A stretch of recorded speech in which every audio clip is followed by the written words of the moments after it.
What is going on, everybody? Hello, good evening, and welcome back to the Xbox Live Party Podcast UK. I am your host, Redders TV, and joining me tonight we have I'm a Ghostbuster. We also have the Bald Man Gamer, and we have our very good friend from Sensei's Thoughts, the man himself, Sensei. How is it going, guys? How has your summer been? Let us know what you've been up to and all that fun stuff. Ash, you go Who's first. going first? Who's going first? You can go first if you want. Don't worry about it. No. Guess go first. Guess go first. Summer's been hot. It's been hotter than balls. Been playing a lot of games, a lot of achievement hunting this month. Oh God, tell me about it. I saw your monthly score. No chance of catching. Oh yeah. I'm proving those Xbox has no games theories wrong. So yeah, about 40K this month. Waiting for Ash to wake up again. I don't know what happened to him. He's been falling off. But other than that, I mean, that's what I've been doing, man. Like 38K this month. I'm not that far behind. I did 4K this month. I was so chuffed. I've had a life this month. I've been going away. I'm used to the 40Ks from you, though. 40, 50Ks. Like, on a consistent basis. I've slowed down now. I've caught Slayer up. Slayer was my target. He was like 200,000 ahead of me, and now I've caught him up. I've lost all interest as such. So I was getting one every day, and I've killed that off because one. See, it's just like that. Hassle. I've noticed that when ever since I've joined the whole achievement hunting community, it's like everybody now around me is going, it's not it's whatever. I don't really not into it no more. Or now that I'm in it, it's nobody's into it no more. We gotta get back into it. I'm only about 3,000 behind Slayer though, so if I go much faster, I'll have overtaken him, and then that's it. What purpose in life do I have for gaming anymore? Slayer beating Slayer. Are you doing exactly what I'm doing? You're waiting for when it counts down the little hours that's left for the month. That's when you go for the throat. Does Slayer even? I used to do that with Slayer. It used to be like really on it with me, and then what I started to do on the last day of the month when it falls on a weekend, I'm like, we're playing Sea of Thieves. And he'd be playing Sea of Thieves with me and like Fabio and that, and I'd have a game up on my laptop and I'd be getting all the achievements and jumping. He was always ahead of me like a few hundred. I'd just leave him, and then right in the last minute, I'd jump him while we were playing something else. So he had no chance of doing it. But no, I've stopped trying to keep up because there's so many sort of easy achievement games that people are blasting through. I mean, I do a few myself. I'm not gonna lie, but there's so many, and there's so many games I've got in my backlog I actually just want to play and enjoy. So now, if I get achievements, I get achievements. If I don't, it is what it is. But I still want to hit that million. Just promise me you don't do like everybody else is doing, where it's like, I don't want to buy achievements. I'm like, well, it's the same thing. You still got to open up your wallet. You got to pay for a game. You got to load the game. You got to press A to play the game. You still got to play the game. Oh yeah, I mean, I'm all for people play what you want to play, and if there's easy achievements, it's just life. I remember buying Avatar back in the day. I can't do that anymore. Like 3-minute achievement completion. True. I think I'm more into the completion now than I am more about getting the achievement points. Like I got to complete the game now as well. That's where I'm at mentally when it comes to games. I don't consider a game complete until you've got all the achievements. Like that is the end goal for me. Like until you've got all the achievements, the game's not complete. But I can't sit there and just play shovelware just for 1,000 gamer score like I used to. I got really bad for it at one point, to the point where I wouldn't even play the game if I couldn't get all the achievements for it. It could be really addictive, and it's not good. Yeah, I get what you got. Yeah, I was like that.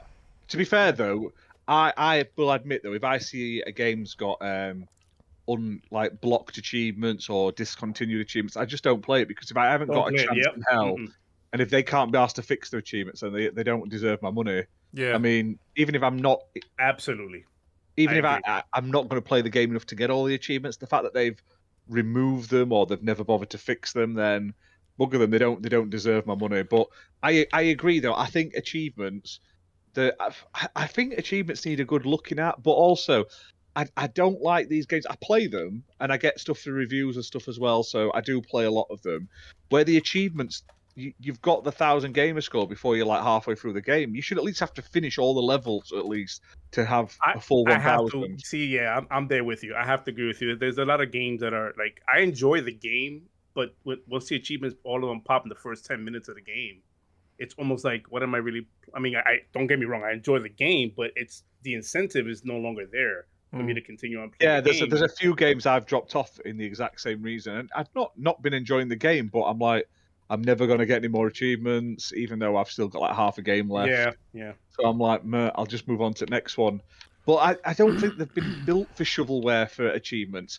These are all been out on Switch and stuff prior. They've just been ported over, and fair play, they've realised there's a way to actually sell their games, because 100% if they weren't easier achievements, they wouldn't get 90% of the sales, and I can't blame them for it. I mean, if I made an Xbox game, an indie game, oh, you're damn right, I'd at least make all my achievements unlockable within 2 hours, 3 hours, because I know for a fact that would like double or triple my sales for a small indie game. Well, you know, there's developers out there who don't really care about what kind of game they create. They just care about that. You know, like the bottom line. If I can create a game with 1,000 points in the first 5 minutes, I'm gonna get your money, and that's what they basically build the game for. And the game can be absolute shit. I've played a few shit games as well. Oh yeah. But, I don't consider those games achievements though. Like, to just blast through a game in 20 minutes, I don't think that's an achievement. I think that's just stat padding. Do you know what I mean? Like things like visual novels have quick achievements, but that is just the game itself. You can't. That's not the developer's fault that people skip all the text and blast through it. I mean, you can. Well, the achievement there, Redders, would be you blasting through a shit game. That's the achievement, I guess. You spent the achievement is you spent your $10 money and bought that shit. Yeah. But no, I just I like to be able to get all the achievements in the AAA bangers. I mean, I know Ash is always riding me because I don't play a lot of indies and I only play AAAs. But I find them more of an accomplishment when you get all the achievements for them. Like, I play Bright I feel Memory. though that sometimes they stick stuff in though, and they just bloat it just because they're AAA. Like, look at Assassin's Creed. Jesus Christ, I'm losing will to live on Valhalla. I keep having to stop and play have a month off. I still gotta get myself on that game. I'll tell you what, and this might be controversial. I would happily play Assassin's Creed Valhalla and get all the achievements in that, than play Saints Row again for all the achievements. I'm not even joking. Like, towards the end, I mean, I 1K'd it last night. Got the final achievement last night. I saw that. Congrats. Cheers. No word of a lie. The last thing I did in that game was get in the VTOL and fly into fucking Saints Tower. I was that fed up with the game that I had to turn it off. I'll tell you what though, what's like refreshing is like a game like Dying Light 2, which I popped in again. They did the whole optimization on it, and I popped in again the other day, and it retroed achievements on it for me. Like 2 of them popped, and I'm going, oh yes, that's what I'm talking about. It was achievements that were like it had to do with the health, with like maxing out your health and maxing out your skills. It was like a skill tree set. It was like these 2 things. I couldn't get the remaining, what they call them, inhibitors. They call them to get my upgrades going. I couldn't get the remaining ones that I already finished the game. I'm going, I got to play it again to get those inhibitors. And I popped it in yesterday or 2 days ago, and it gave me enough inhibitors for me to get these things up there. I'm going, that's what I'm talking about, rare achievements. I need to go back to Dying Light 2. I stopped playing it because a lot of the achievements were buggy and the game wasn't working properly. And I was like, I don't want to have to do this twice. So I turned it off. Are they? They still are, I can't get the one achievement that I, you know how you got to unlock the towers. I have 1 tower to unlock, and it won't unlock because I can't open the tower. I can't open the door. That might be the same bug I have. Yeah, I had a bug where I took the tower, but I didn't take the windmill before I took the tower, and then it was still showing the windmill on the map, and I couldn't do the windmill. Yeah. Fucking nightmare. It's off to the right, I think, on the map or somewhere. It's bugged out for me. I got to play the whole game again for me to get that. Yeah, I'm gonna go back to it. But that's why I stopped playing it. I got halfway through. I unlocked the secondary, and I was like, I don't want to continue this if it means I got to play it again, because this is gonna be a long. If they drop New Game Plus, I'll play it again. Yeah, and I haven't played it on co-op, so that's something. There's a co-op achievement on there for 100 kills with 3 players. So. I really wish that they added a save, like a manual save spot. Yes, it needed that desperately. Definitely that. That's what I've been doing, man. Cool, man.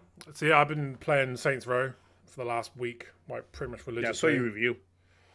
I liked it when I first started playing it. I thought, all right, this is pretty cool. Kind of liking this. I love the setting, but then as the game goes on, it becomes worse than Assassin's Creed. Like, you got all these extra things that you need to do, and then what we call fetch quests. Yeah, but it's like it's so buggy and broken. Like, I must have experienced every single bug that our game had to offer, And by the end of it, I was like, I'm glad this is done. This is so crap. Like, it's just so crap. So It's crazy. We spoke about this on our pod on Sunday, me and Logic. It's crazy how in the digital age you can buy one game. We all four of us can buy the same exact game, but get 4 different experiences with that one digital game. Yeah. And back in the days when it was just physical, no digital, I could wrap my brain around it being that way because it could be a scratch on the disc or it was printed wrong or whatever. And I can see that experience being different for everybody else. But when it comes to digital, I'm going, holy shit. How is it that one game is giving so many people different experiences? Like, I haven't experienced not one bug on that game, not one.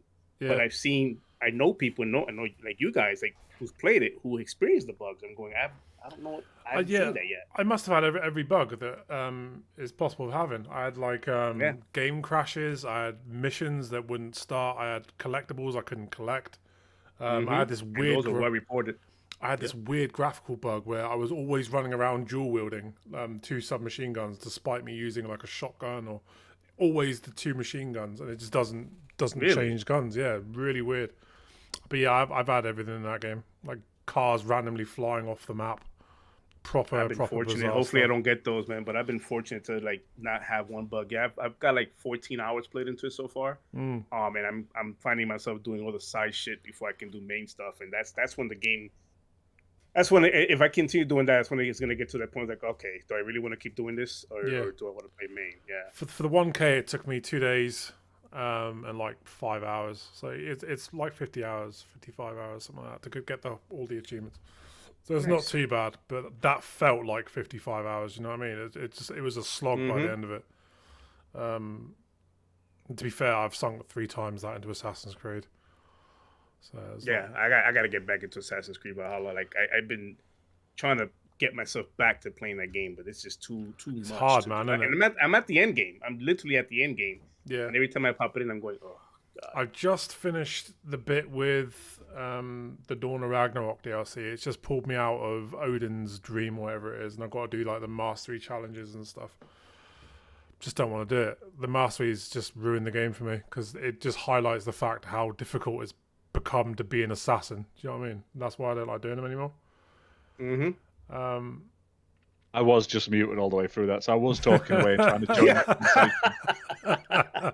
I'm playing on the Xbox. I'm sat in the other room and playing on the Xbox. I'm not paying any fucking attention. And I just noticed G go in.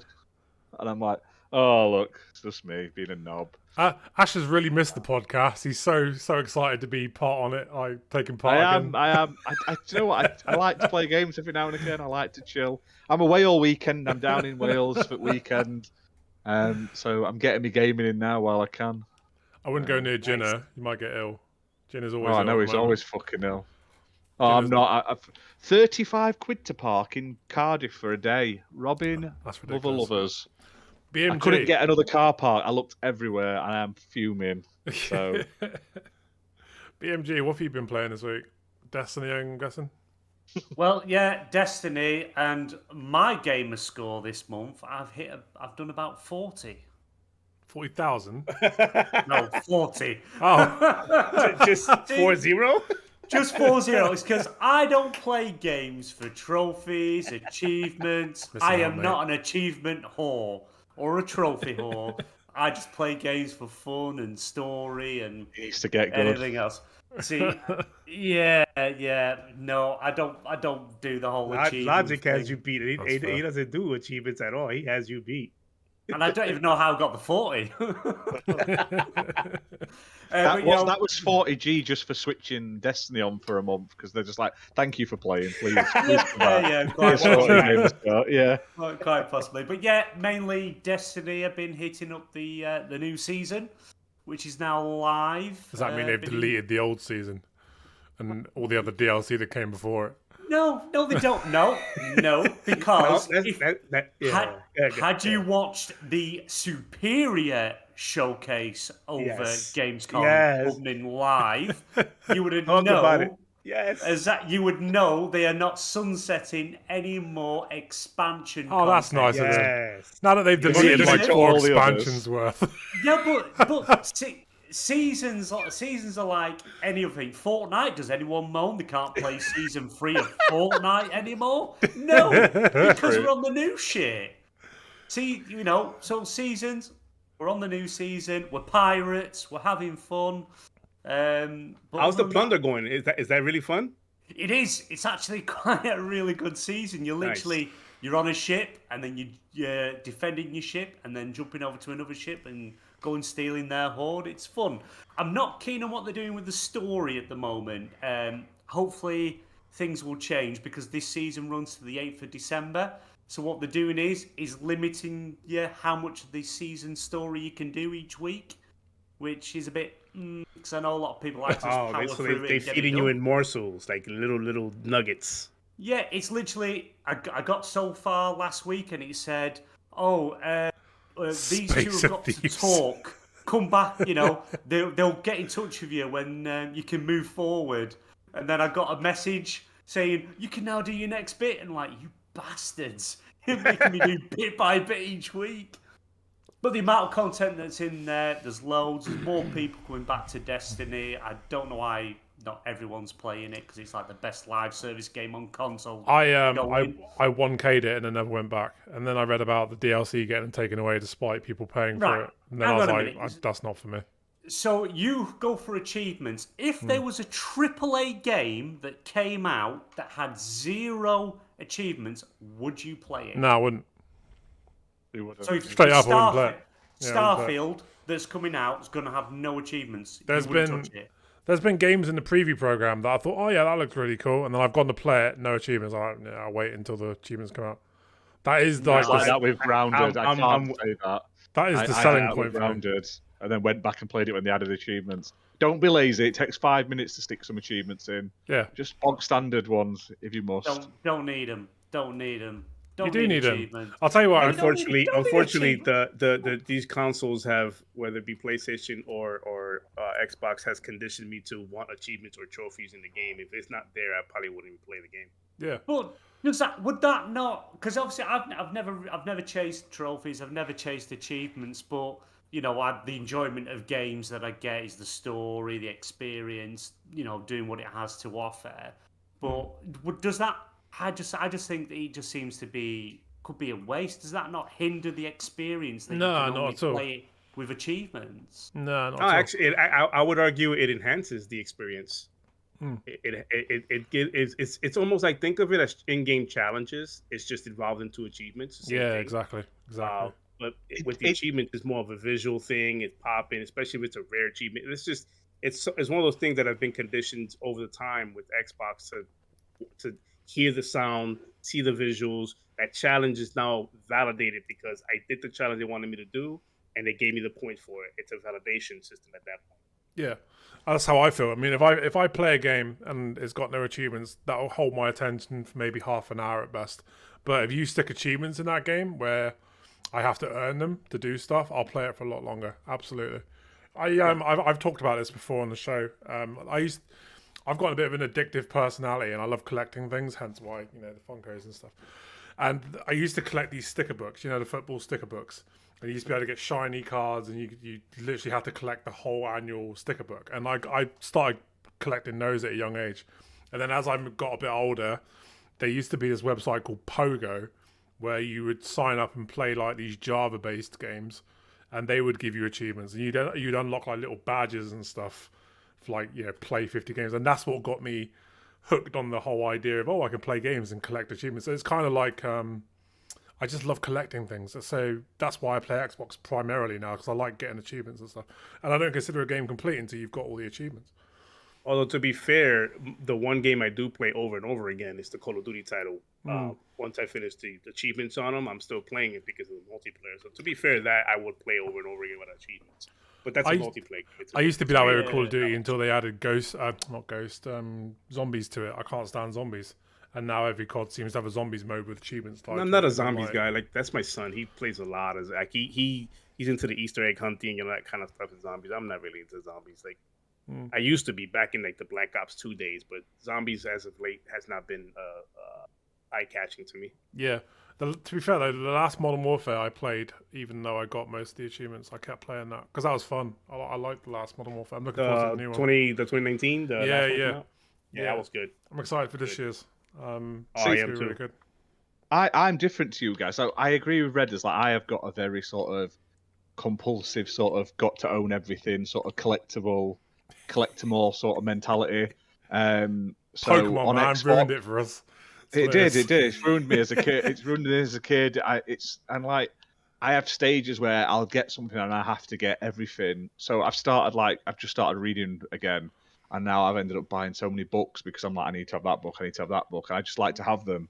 But like gaming is my crux. I like to say with my Xbox, I've got thousands of games, but I only like them with achievements on Xbox. Yet, if I jump on my Switch or my PlayStation or PC, I have a much more chilled and I don't give a fuck attitude, and I enjoy games just for playing them. I don't go for the trophies on PlayStation. I just don't care because I play it that little. Yeah. On the Switch, it doesn't have any, and on Steam, I don't care about Steam achievements. They're pointless. But so I just play them for fun, and if I get something, I go, oh, that's nice. It's popped something.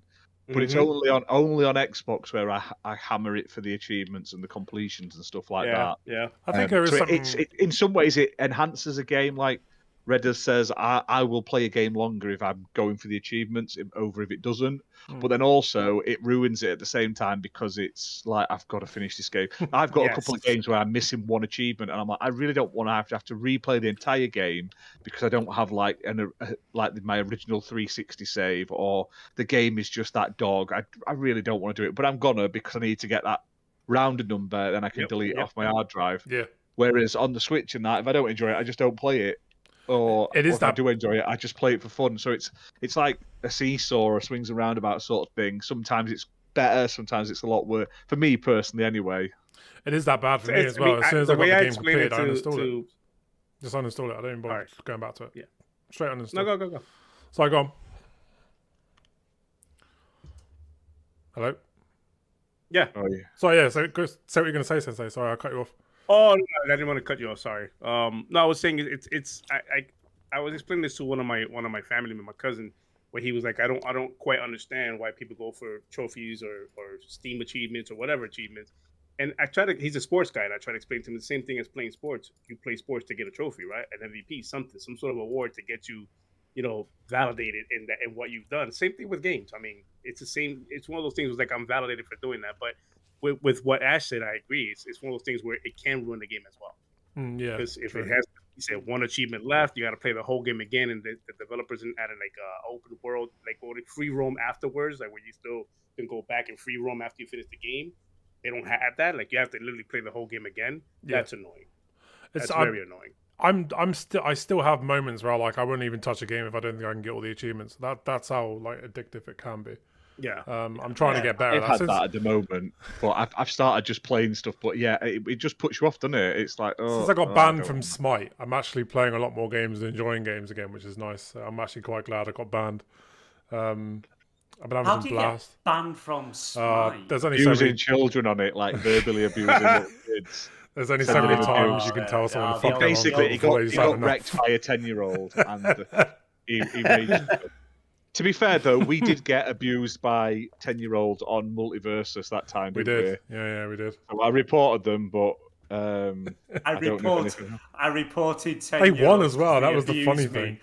Yeah, because if I said what they said to me, I'd have had my account blocked. Yeah. So they need to learn manners. Oh, I could just imagine someone's just tuned into the show now, and the first thing they hear is, "I was abused by 10-year-olds."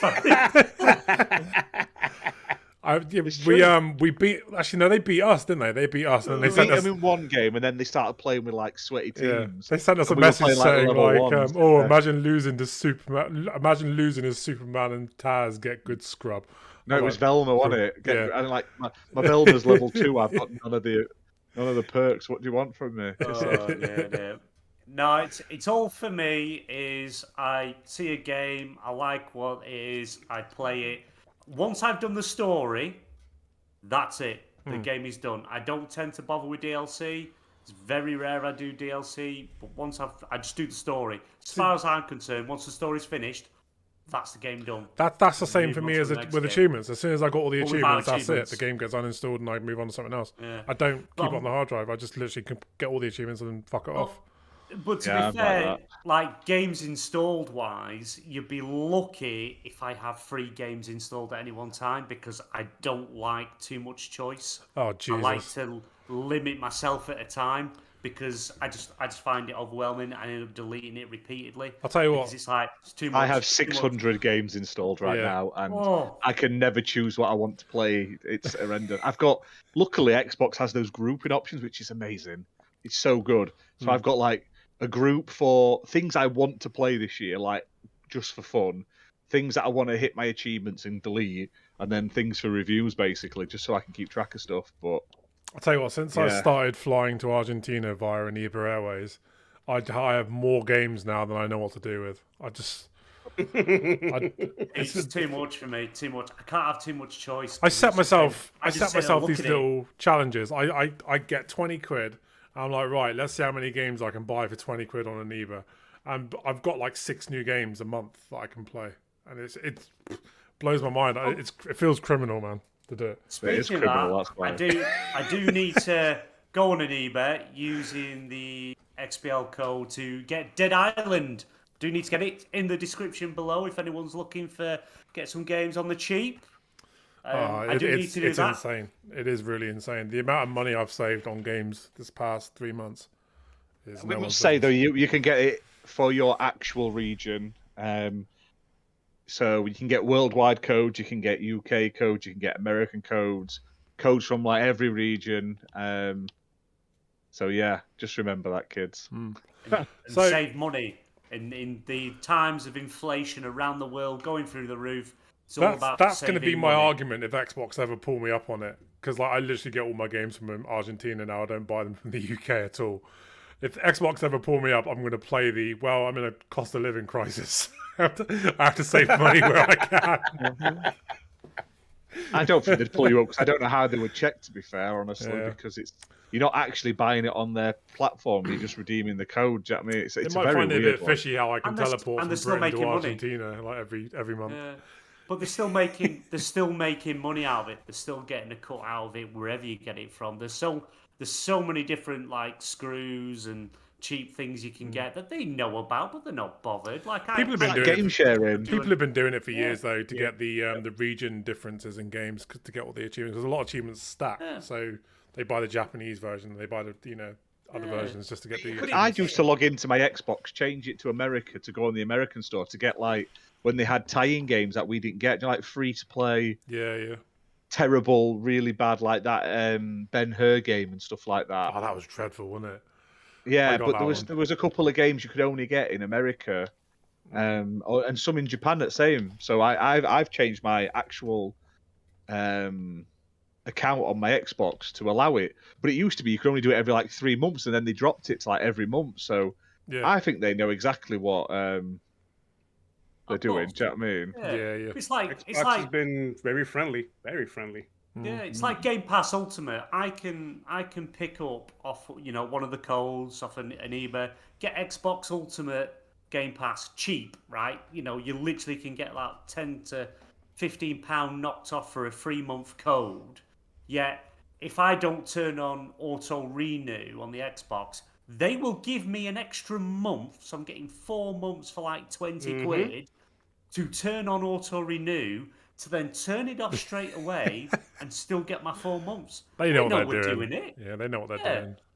Let's keep us It's like, hooked, innit? like feeding me candy. Yeah, go and have a bit more. Have a bit more. Oh, you should see what I've bought this month. It's shocking. I'm having like issues in my life. I think. I need to sort of- honestly, mate, I just go mad. I go bloody mad. This month, I picked up a Bulletstorm Full Clip Edition. I got Darksiders 3, the Hell Hath Fury or some shit edition. South Park Stick of Truth, Bright Memory, I picked up Stick of Truth this fuck, what month. else I've did I been get? playing through it. Just Cause 3, the Double XL edition. I got something else as well, but it cost me 14 quid for 6 games. Just bonkers. I don't get how it works, but I'm not going to question it because I fucking love ENEBA. And they love us, thankfully. We should probably get into some topics. No one's asked me what I did this summer. I'm very disappointed. No, I can I've tell. turned up half-assed. I've turned up to this podcast. I'm here slightly. I could tell what you've been up to this summer. You've been eating fucking Greg's and That's playing all games. the Gregs. Eating All Gregs, summer. playing games, enjoying my free time, doing all the heavy lifting on the channel, as always. Going to watch some good old wrestling this weekend. It's all good. It's all good. Wrestling, yeah. Right, so before we get into some topics, let me just give a shout out to people in chat because we are joined by a lot of people tonight. We've got BMGs on the fucking show, Thimba, Masuko, Goggle Poe, I hope I got that name right, Logic's here, Masuko's here, Timmy's here, Creepy Dolly is here. Yeah, thanks for tuning in, guys. Really appreciate you being here. It's great to be back. Don't forget to give the video a thumbs up if you are watching, if you haven't already. And don't forget to hit subscribe because the Genital Jousting stream is coming very shortly. And we do have a very special 1,000 subscriber. Do you want to talk about that now, or should we wait a bit? Yeah, no, let's do it. Yeah, All right, let's cool. talk about what we're going to do. At 1,000 subscribers, we're going to be doing a massive giveaway, not just a little giveaway. We're going to be doing like 12 to 15 games kind of giveaway. It's going to be a big bundle kind of giveaway as like the 1,000 subscriber special. So stay tuned to Twitter to catch like what you need to do to be a part of it. It basically involves getting people to subscribe to the channel, tagging your mates, that sort of fun shit that we normally do. But yeah, it's gonna be a massive 12 to 15 game kind of bundle. So make sure you stay tuned for that. That's gonna be coming up in the next few weeks, I would expect. But And we also want suggestions for what you want to see us play when we get 1,000. So we're playing Genital Jousting for the 750. We played Shower with Your Dad at 500. So we want silly little games on PC, preferably because it's easier to stream, that we can stream when we hit 1,000 subs. So let us know if you want to see us or in play the comments. the absolute dogs, you know, the weirdest shit you could possibly find on Steam. Let us know, and we will do that for the 1,000 subscriber special. Ash loves all these, you know, kind of games, Genital Jousting and stuff. He can't wait for that, and he was. That's it. I love it. I live for it. He was talking about how excited he was to play Shower with Your Dad Simulator. It's been on his list for a while. Hey, Shower with Your Dad was excited. really fun, actually. Fair play. It was a fun little game. I probably will never play it again, but I got a good hour out of it, and I had a good laugh. It's an hour more than I would have got out of it. Hey, good fun. Like I said, yeah, but you're a AAA snob, mate. I play indie games. Snob. Oh, that reminds me. You are a AAA snob. I played this really awesome game today. That's on Xbox Game Pass. I believe it's an indie game. Well, it is an indie game. Midnight Fight Express. Such a cool little game. Such a cool little game. It's from Humble Games. Yeah. Humble Games. Yeah. Humble Bundle. Really good. If you haven't played it yet, give it a go. It's like a dungeon scrolling martial arts violent fest. Fantastic. John Wick with pistols. Yeah, it's really good. You know that stuff. Yeah, it's Really. I have really downloaded. I haven't started it yet. But yeah, if you haven't played it, check that out. So let's get into some topics. Let me just find the topics.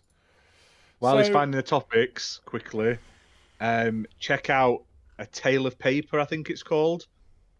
I've been playing that. I've done a review on the channel, but it actually has, which every bloody game should do, chapter select, which is amazing. Thank you for chapter select. So if you miss an achievement, you don't have to play the whole bloody game again. And it's a fun little game. It's only about 2 hours long, 2-3 hours long.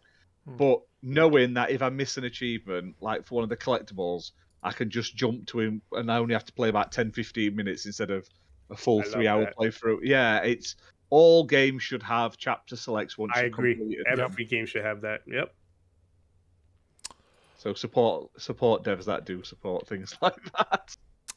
So we have quite a lot of PlayStation topics tonight. I know, but there hasn't been a lot coming out of the Xbox camp in the last few weeks, so it is quite PlayStation heavy. But you know, we are a gaming channel, not just an Xbox channel. So let's get into it. So PlayStation is currently being sued in the UK for $5 billion for overcharging consumers on digital games. Yeah, what do you guys think on this? What's your opinion? I think BMG, can you do me a favor with that controller? Can you blow on it just for 2 seconds? Yeah, over sexually. Yeah, I'm gonna screenshot this. It doubles as a breathalyzer. There you go. I did it better than Jeff Keighley ever did. So yeah, Jeff Keighley's like an empty sack this week after Gamescom. He's shot his load. He's just like an empty balloon. Hey, he's first guest on the Kojima podcast. who cares? I bet he is, of course. Oh, he is. Jesus. So yeah, PlayStation's getting sued for $5 billion. Sorry, what do you guys think on this? I think it's a little extreme. But I don't know. Well, if they have been overcharging when they shouldn't have done, the fair play gets sued. Yeah, Is that what the lawsuit's for? For the overcharging? Yeah, apparently Or- I have no idea. It's something to do with game prices. Yeah, I think it's because of the $70 price hike. Oh, they're really? paying more for what Xbox is. I've So, not really followed it, but if they have done something dodgy, they should should get done for it. I do like though how they responded to it by putting the price of the console up in the UK as well. So thank you, Sony, for really telling us exactly what we mean to you guys. What's that? You're gonna sue us for putting up the price of games? Well, take this, you twats. Have a £30 price rise on the PS5. But if anyone wants to buy a PS5 at old RRP, get in touch. I can sort you out. Yeah, I've got it here. The legal claim is a collective action against the gaming company brought by consumer rights champion Alex Neil. It accuses the company of breach of competition law by abusing its market power to impose unfair terms and conditions on game developers and publishers, forcing up prices for consumers. It's allegedly ripped people off by charging 30% commission on every digital game and in-game purchases made through the PlayStation Store. Ouch. The PlayStation, make it clear, and it's known everywhere, they take a 30% cut of games and in-game content. Xbox do it, all companies do it. Some companies may take less, some companies may take more, but it's well known they take a 30% commission. It's been the same. I believe it's because it's they're less on actually Xbox, forcing though, isn't it? devs to charge higher amounts. Like, if a game is a certain price on one console, they can't sell it for less on PlayStation. It has to be higher, or something. It's a weird clause where it's about they're making the devs change their prices to be higher, even if the dev's happy with that 30% and they want to sell it at a certain price. PlayStation are like, no, you have to sell it for more. I think that is the actual issue. I remember reading about this. I've totally forgotten about this because I just don't care that much. Yeah. But if that's the case, then why can't devs sell their game at the price they want and still lose the same cut? It's not the cut that's the issue. It's the fact that they're basically forcing people to have their game at a certain price, which I don't think is right. Yeah, and But this is the quote. Gaming is now the biggest entertainment industry in the UK, ahead of TV, video, and music, and many vulnerable people, right, rely on gaming for community and connection. No one is forcing anyone to buy games. Believe it or not, you can pick up a phone to phone people. I think you there's don't have to speak to them through a game. I think there's a lot of truth to that though, because like a lot of people are like, But nobody forces anyone to buy a game. You can't. no, you but then know at the same before time, you buy that a game. lot of You people know do before you depend buy on it. Xbox for their social True. interactions. Like to be fair, like when back in the day, I got all of my social interactions from playing video games, because video games for me were my escapism for like my mental health issues. So I was able to play games, and then I would interact with people through those games. That's how I socialize. So I totally agree with that. Yeah. I think that But people it's- do need oh, no, games. I understand it, and I understand that it's a lot for a lot of people, but before you buy any game, you understand the price. You are told the price up front before you buy the game. You buy that game, you can't then complain afterwards that, hang on, I paid more. Too much. But that's like saying you've bought a price. PlayStation and now all the games are more expensive than if you'd bought, say, a Nintendo or an Xbox. Yeah, it's like you're penalising people for buying PlayStation. Yeah, I get the complaint, but I'm not 100% sure on it all. It's gonna be something that's gonna get thrown out, because at the end of the day, It will get thrown out. Yeah. Nobody's forcing all these people to buy games, whether it's collective or not. Whether you, don't get me wrong, a game's overpriced, maybe not. You know, They are on when PlayStation. it's all going crazy. The price of inflation, everything's crazy all over the place. But you know, before you buy the game, you know the price you're paying, and you're agreeing to pay that price. That's not the issue, though. It's the fact that you have, like, if you've bought a PlayStation for games, they're forcing you to pay more now for the same game that's on another platform. And while I agree, well, no they're one's not forcing. No one's forcing you. If you want to play that game, though, if you've bought a PlayStation, Yeah, you're fucked. Basically, that's what it's saying. Yeah. And I understand that's your choice if you want to play it. No one's but forcing from a company perspective, it's a really shitty thing to do, to force developers who may want to sell their stuff for less to charge more because you say so. It's your platform. That's the shittiness about it. Yeah, it's not the people buying them. The devs are upset because they're being forced to charge more, from what I can gather. Yeah, and I agree. I believe that Sony do actually take a larger cut from PlayStation games than what Xbox does. I remember reading that not long ago. PlayStation take 30%. They're a 30% cut. Xbox takes a lot less. I think Xbox is like 16 or 15%. Yeah, I think it is. But again, it's not you're not seeing publishers and developers kicking off and suing Sony over it. It's consumers. Yeah, because consumers are the ones getting developers. fucked by it, though. That's the thing. Yeah. But again, it's no one's forcing anybody to buy them, and people are seeing the price and buying it. You can't look at the price and go, "Oh, that's ridiculous! It's absolutely, I can't believe this. It's wrong. It's wrong." I think a lot of this is happening because of the current climate in the UK as well. You got to remember, like, energy bills are going to be unbelievably ridiculous this winter. People aren't going to have the money. Cap to 80% come October. But again, £3,700 a year for the average family. It was ridiculous. But the other way to look at it is gaming, as whether, you know, it helps people connect and things. I completely agree. I've made so many friends, so many connections and everything else through gaming. But it is a luxury. It is a luxury, yeah. It's not a necessity.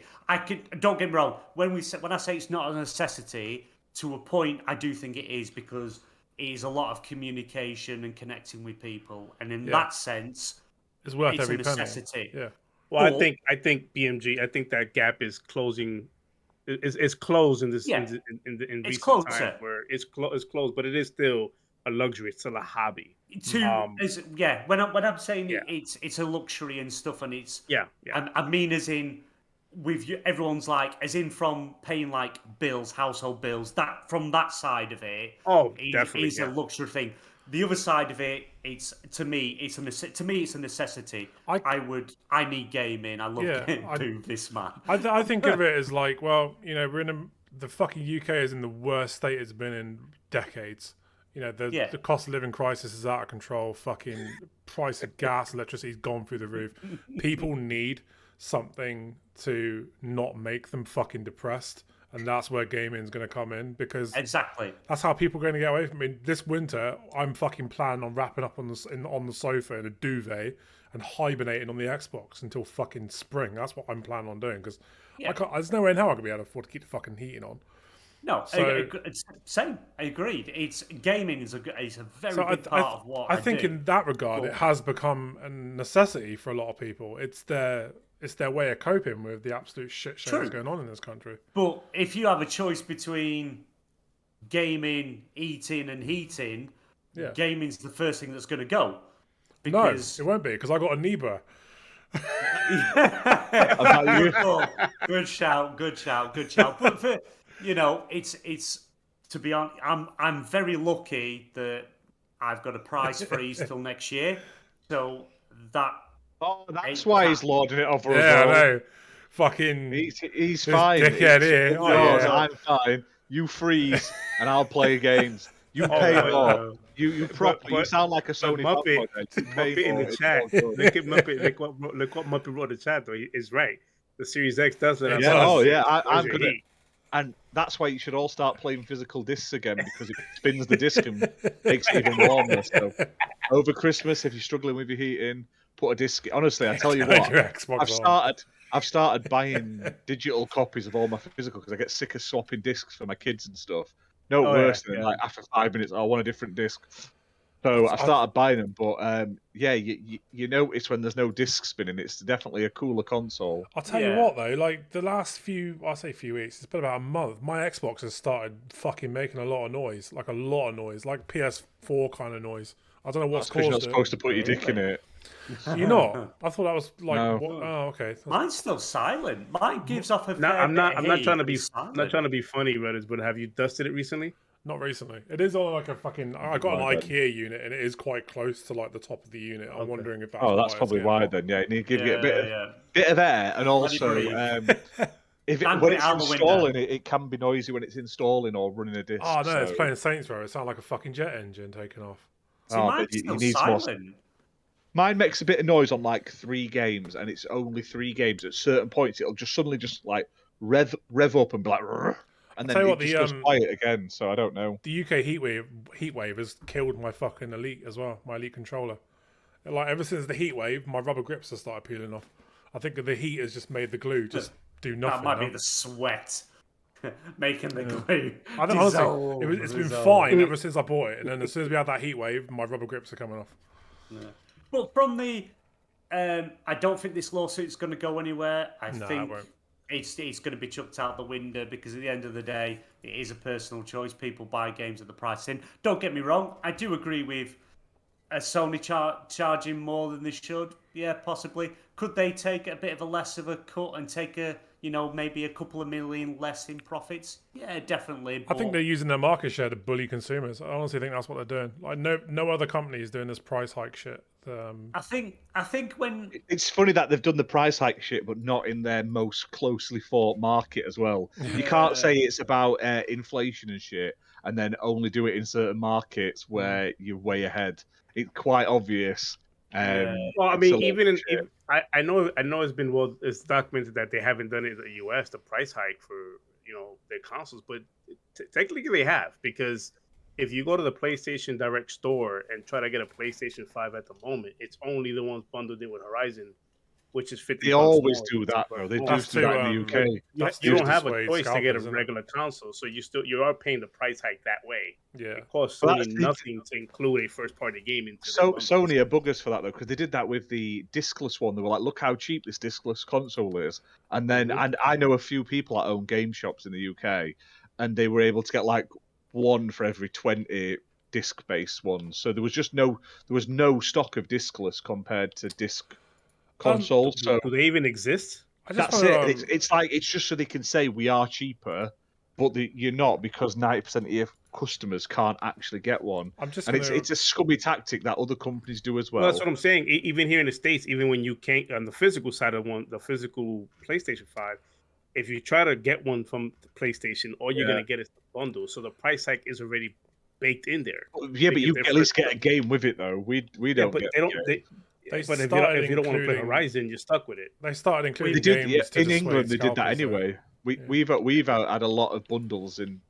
Normally, I remember the PS4. You could only get it in a bundle for ages. The PS4. Just gonna throw this out there, but Very.com in the UK currently have PS5s in stock. So if you are looking to get one, you can pick one up there for £479. So I would get on there and get it before the price goes up. I got two of them. I got both of mine from Very. You got two with Game in the UK, because obviously Game's like the biggest game retailer in this country. Xbox Series X and S, you can buy them as just a console, but when it comes to when they get the PlayStation 5 stock, you have to get it as a bundle. You are getting, I think it's Horizon Forbidden West is the game you currently get with it. You have to get a bundle. It's very rare they'll let you get the console as itself. You have to get a bundle. At the time, they were even forced you to get T-shirts that you didn't want. Like, I don't want a T-shirt with my console. I just want I'd rather buy a bundle with a game than a bundle with a fucking T-shirt, because and a hat. Yeah, I don't need a hat and T-shirt unless I'm a massive fanboy. Oh god, you're bringing me back to my GameStop days when I used to work for those guys.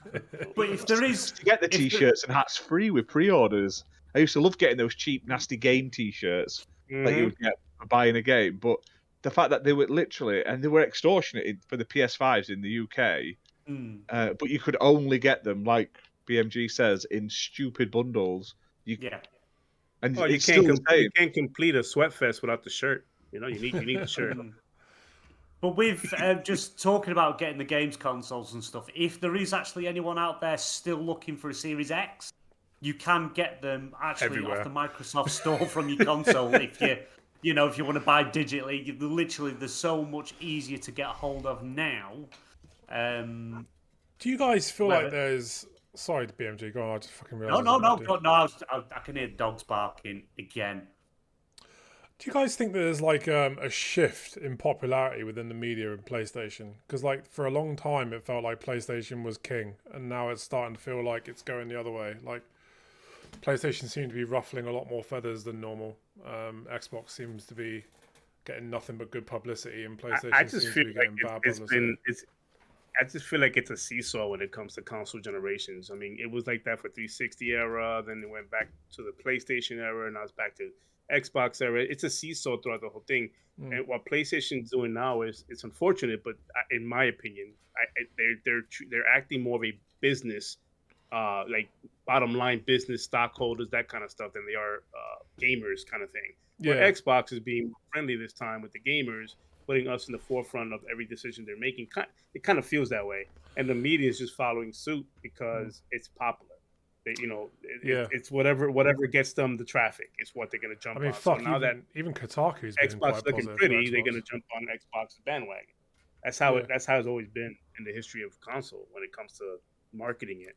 It's weird though, because like there's even like some companies that are notoriously quite anti-Xbox. Even they're starting to come around and start saying positive things about Xbox this generation. It's really cool to see, because I feel like Xbox has fucking earned it to come back from the disastrous Xbox They've One worked really hard, yeah.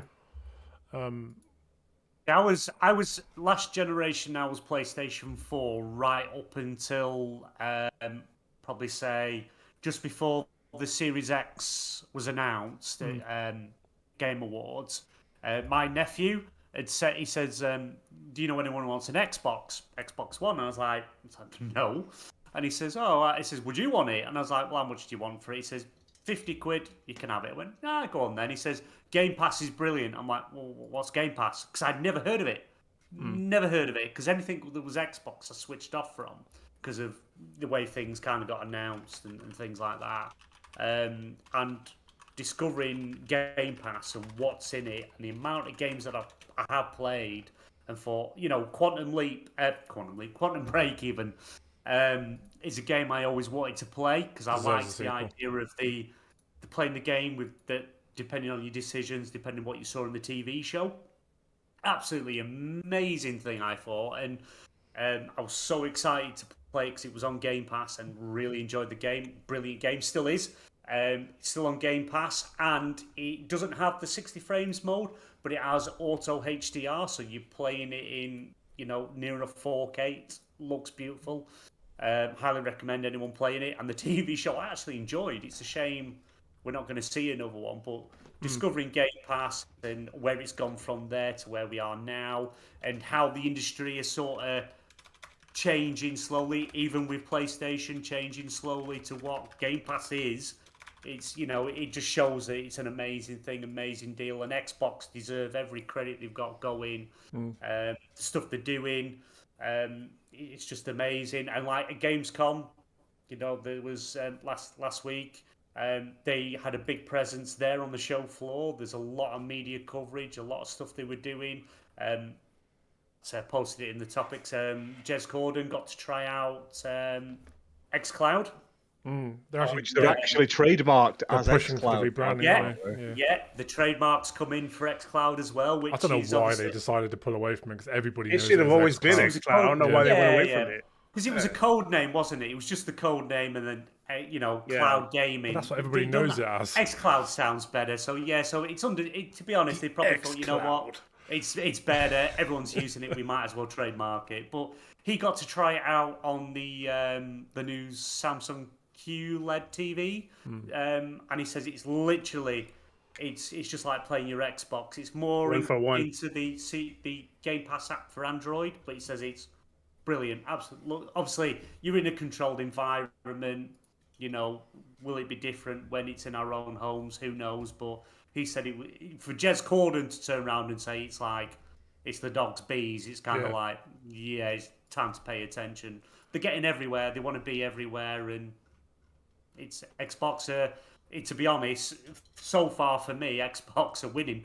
To me, they're ahead. I'm excited to see where it's going to be in 10 years' time. I think this whole cloud thing's early days still. I mean, despite how long it's been going, I think it's still very early days.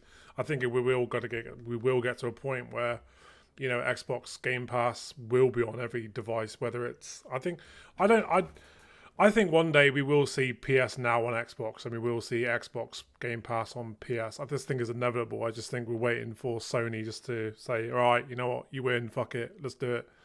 I think there will come a day where Game Pass is on every device, just like PS Now will be on every device, because that is the future.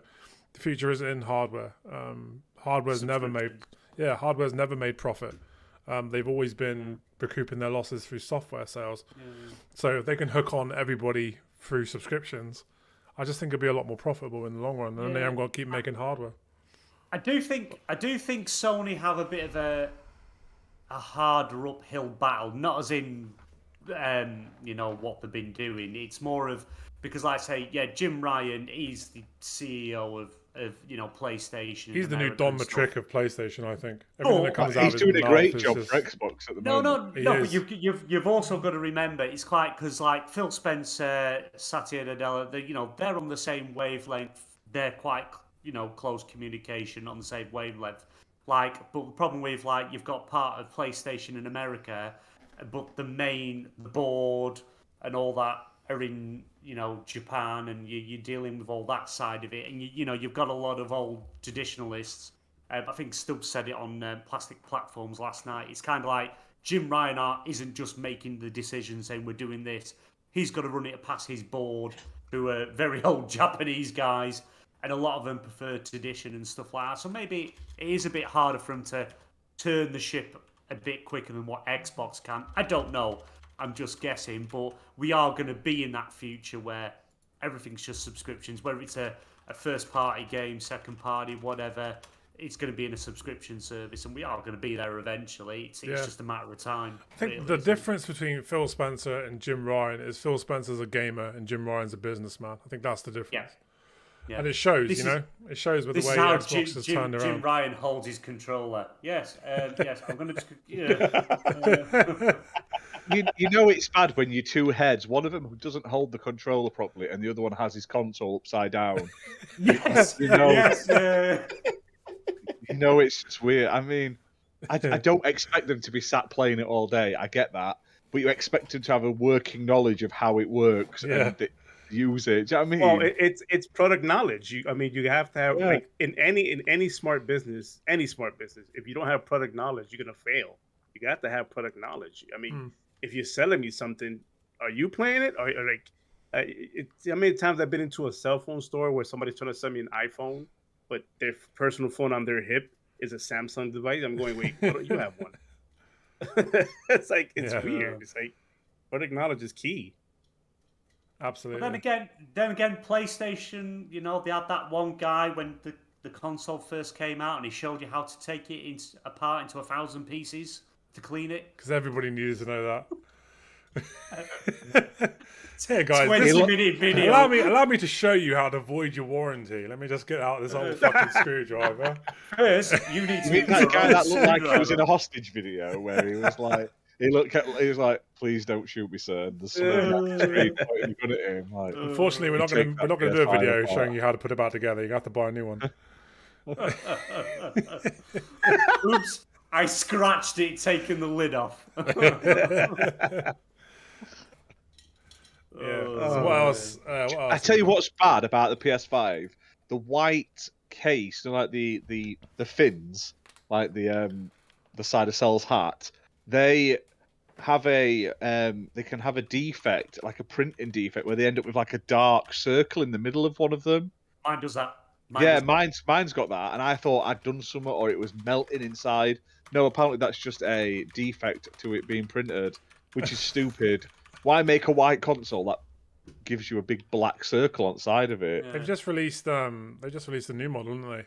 The new model PS5. Oh, that's slightly lighter. Slightly lighter and costs more. But I do like. Don't get me wrong. I do like my PlayStation 5. I do think it has the superior controller with the DualSense features and the haptic feedback. it's a superior controller, but I do like my PS5. I PlayStation would like still it a bit has that. smaller, but I like it. It's the best PlayStation controller, should I say? The PS5 is the best PlayStation controller, but PlayStation for me not as good as the Xbox controller. Still has that issue where there's nothing coming out that makes me go, "Oh, I want to get a PlayStation now." Everything that's on PlayStation 5, I can play on PlayStation 4. Do you know what I mean? And that's the problem I have with it. Do I go out? Do I spend fucking 480 quid on a new PlayStation, or do I just buy a second-hand PS4 for 100 quid and I can play all the games that are currently on PlayStation? That's the problem I have with it. It's not there. Same with Xbox. No, you can it's play not all there. the games. Anything that's on Series X, I think maybe buy 1 or 2 games you can play on your Xbox One. But you got Game Pass on Xbox One. Yeah, but it's like any game that's come out, same with PlayStation, apart from 2 or 3 games, you can play on either. I still agree, don't get me wrong, still now, I still don't think there is a reason to get the now-gen consoles. Because you can pretty much play everything on either. Forspoken. None of these consoles are taking advantage of next gen at all. Not to this date. Not fully, yeah. Not exactly, fully, I agree. Yeah.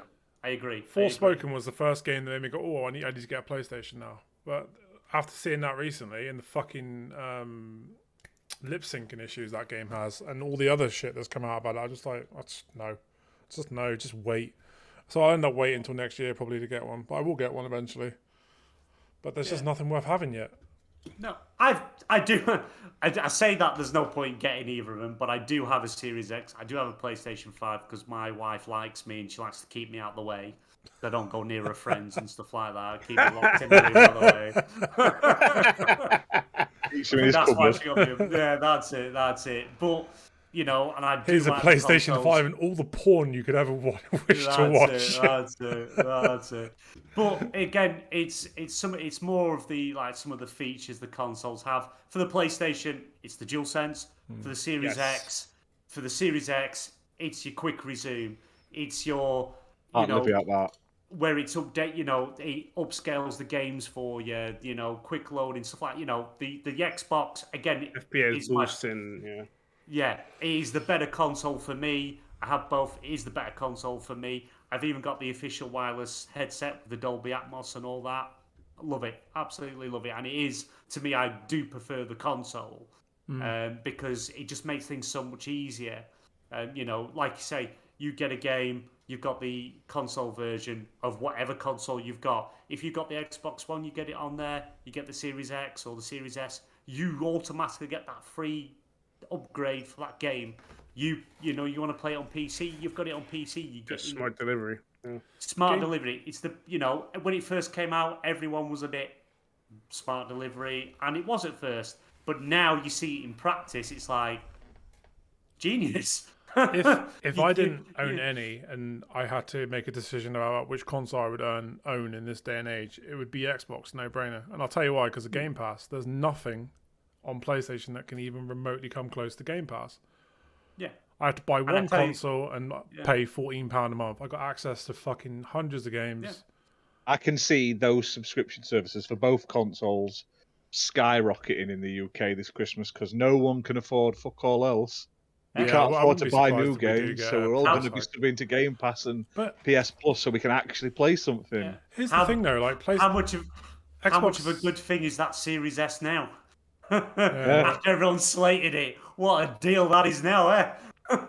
Honestly, yeah, and they can pick it up super cheap. I mean, I'm surprised Xbox haven't come out and gone like, we're knocking a tenner off, just to sort of like flex a little bit. I would. Oh, wait, it's coming. Wait till the Black Friday sales come around. That season starts coming. It's coming. That they're gonna slash those prices on. Yes. PlayStation. How fucking hilarious! Well. How hilarious would it be if come Black Friday the Xbox One S is down to 199? You're gonna get the One S, One S for Black Friday. One S with the new family and friends and family plan. And guess what? They won Modern Warfare on Game Pass. Yeah, it's gonna happen. I'd be up for that. I'd play more. I love Call of Duty. I just don't want to buy them on release because they're normally disappointing. So I would definitely. You're gonna have to pretty soon. And that's it. I can't wait. I'll be playing. The last Call of Duty I bought day one was Black Ops. The one where is it Black Ops? The one where in Vietnam. Was that Black Ops? The last one? Yeah, I think so. They all sort of blend in with what the name is. I enjoyed it, but I didn't get a lot out of it, like other than the campaign. The multiplayer was all right. It just wasn't that great. It's just the same. I'll tell you It what, seems man. very much like they're just sort of copy and pasting now at the moment with the. Yeah, it's just a theme that multiplayer. changes. That's it. Yeah. I don't think people realize just how significant the Activision deal is going to be for Xbox. Like, for I'm telling you, are you not excited for King Games, mobile games coming into Xbox ecosystem? not at all. Yeah. I've got no interest in You don't King want to games. play Candy Crush for No. achievement. Candy Crush coming to Game Pass? Nah, not at all. But It like, wasn't about Candy Crush. It was about getting a mobile developer that's Yes. Miraculously, Sony are now doing the same as well. They have, so yes, they have. But I think bought that someone. they're getting quite a lot of IP. They're getting quite a lot with the Activision Blizzard deal. But I think the main grab was going for King. It wouldn't surprise me if originally, before when they were talking and stuff, if it wasn't just King they were going for, because they want a better presence and better games in that space. Because Muppet's saying it in the chat. It prints money. King Games, the mobile side of things, it just prints money. It's so much, and that's the perfect relationship. xCloud with King Games, you get that everywhere. It's just crazy. Do you know what I'm looking forward to? Xbox IP mobile games that we can play for more than 6 months before they get shut down, because literally all of them, bar Minecraft, and that is its own little juggernaut.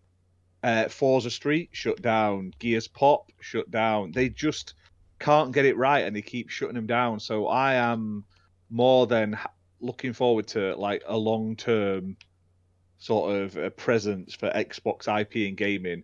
And I feel like King could actually do mobile games right. I quite like that Bethesda one, the Fallout Shelter. I'm surprised they haven't done more with that. Why have they not gone and said, "Oh, Game Pass Ultimate subscribers, you get like a free character for you, like a free new resident and some like bits and bobs." Like, it's so simple, but it adds value to Ultimate without them having to duo, and would also increase the amount of people playing a game that, not over in England anyway, I don't think it's as big as it is probably in other countries. But I quite enjoyed playing that when I had it. I got bored eventually, but I did enjoy playing that quite a lot. I was gutted when they shut down the Titanfall mobile game. I really enjoyed that. It kind of worked like Clash Royale, where you're putting the little pilots down, and then eventually your Titans to go and I played that for a few weeks, and I enjoyed it. I really enjoyed it. Yeah. The EA just shut it down because he said, it's not doing what we thought. See you later. And that's the problem. You get these gaming companies like publishers, EA, Xbox, PlayStation. They make these mobile games, but they just don't last very long. If they're not profitable, they cut them short. Yeah, and that's it. You don't, and I find that's quite a big issue. It's like, I don't want to put money into a mobile game that could, potentially be shut down. Within 12 months of it going live, and literally the money I've put into it is gone. I feel like I've lost everything. I find that's quite a big. I don't really play mobile games. I'll tell you what, man. As much as everybody likes to shit on Call of Duty, it's still a juggernaut, and people are going to be made to choose between sticking with PlayStation or jumping to Xbox and playing it for a subscription. It's going to make a massive fucking difference, and I think people are going to realize just how significant that is, because Call of Duty sells consoles. But we've got the problem is what we don't know as of yet, and we won't know until the deal's finished and Microsoft now own Activision Blizzard. What sort of deals are in place with PlayStation, Sony? As we've seen through the Epic stuff that was leaked, the paid to keep stuff off subscription services. We know that the Call of Duty deals till 2024. Is it? Yeah, but I think they got marketing with Call of Duty. So I think it's 2023 or 2024 they got the marketing rights to. But that doesn't say that they can't put it on to Game Pass. It wouldn't affect the marketing. Yeah, it wouldn't affect the marketing or whatever agreement they got with prior to this deal. They can still probably put it on Game Pass. But we don't know that until the deal's done with. If we don't see the new Call of Duty drop onto Game Pass within 2 or 3 months or whatever, that would say to me that Sony have kind of put in the deal that they can't go on another subscription service. So maybe. But here's the thing, though: Activision will then be a part of Xbox. So how can Sony turn around and say, "Well, you can't put"? We've made a clause that states that Activision can't put games on Xbox Game Pass when Xbox actually owns Activision. Do you know what I mean? Yeah, but it would have to honor that agreement. No, because Deathloop's not on Game Pass, and that's now owned by. That's Xbox. coming to Xbox soon, isn't it? The year. We don't know. We don't know. It could have been extended. We don't know. That's what I mean. Xbox own Bethesda. They own Deathloop. Yet they can't talk about it. They can't market it. And they can't put it on Game Pass. How do we know that this deal that finishes in 2024 isn't the same for Call of Duty? Can't appear on a subscription service. I reckon this deal will open up a lot of conversations between games coming to and from the platforms, because PlayStation aren't going to want to sour the relationship, because Microsoft will be in that position to say, look, we're not going to put this on PlayStation. They're going to want to keep that conversation open, that dialogue open. You know what I mean? Oh yeah, same with Xbox. With Bungie. I reckon we'll see a lot more games become not exclusive, but I reckon that timed exclusive shit will become less of a thing, because they'll want to keep that option open to release. Bungie staying multi-plat, they're going to want to keep people happy. Do you know what I mean? Because if they say, look, Destiny's going exclusive, then Xbox can go, right, well, Call of Duty's going exclusive. And I'll tell you what, Call of Duty trumps Destiny any fucking which way but loose when it comes to player numbers and engagement. Oh, 100%. Yeah, but you're wrong, because Destiny has at least 7 Google Stadia players that Call of Duty doesn't, because it's not on Stadia. So, I mean, there's those 7 diehard Stadia players. They're loving that game. Yeah. Sorry, Stadia fans, don't hurt me. I would get out my Stadia controller, but I got rid of it. Well, there goes your Google Stadia sponsorship out the window. I've got a Stadia controller. It was 20 quid, and I got a Google Chrome with it, which is what I wanted. So I was like, hey, I'll get that. So I really like the Chrome. Do you know what? Google Stadia is better than xCloud. No matter what people say, it runs better, it looks better. You would hope so, because it's fucking Google. Faster. It's much faster. It's just a shame that it's like not as good. It's not as many sort of functions. All that stuff about streaming it and people could jump in. That never materialized. They killed it before it even released. Yeah, but the worst thing with Stadia was you had to pay a monthly subscription as well as buy the games. I think that was the worst thing. You've got to pay monthly, but still buy your games at full price. But it was their first dip in the water for console gaming, and then they fucked the launch up. So they doomed themselves from the get-go. I mean, it's all right for companies like PlayStation and Xbox, because they've been around the block for a long time. Like, this was their first console, and they fucked the launch up. People aren't going to be interested in that. They're not going to get on board on that. No. You only get one chance to make an impression, and they ruined it. Yeah. So, you only get one shot. Do not miss your... Oh, no, that's Eminem. I was just about to do that same thing. So let's talk about something else. So, yeah, PlayStation has acquired Savage Games Studios. I didn't even know they were buying them, to be fair. That's the mobile thing, right? For mobile development. Mobile. Fair enough. So that's another topic.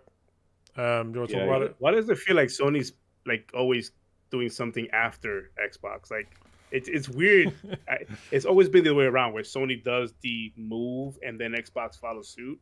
It just feels like it's the other way around now, where Xbox is doing all these moves and Sony's like, oh, now we want that too.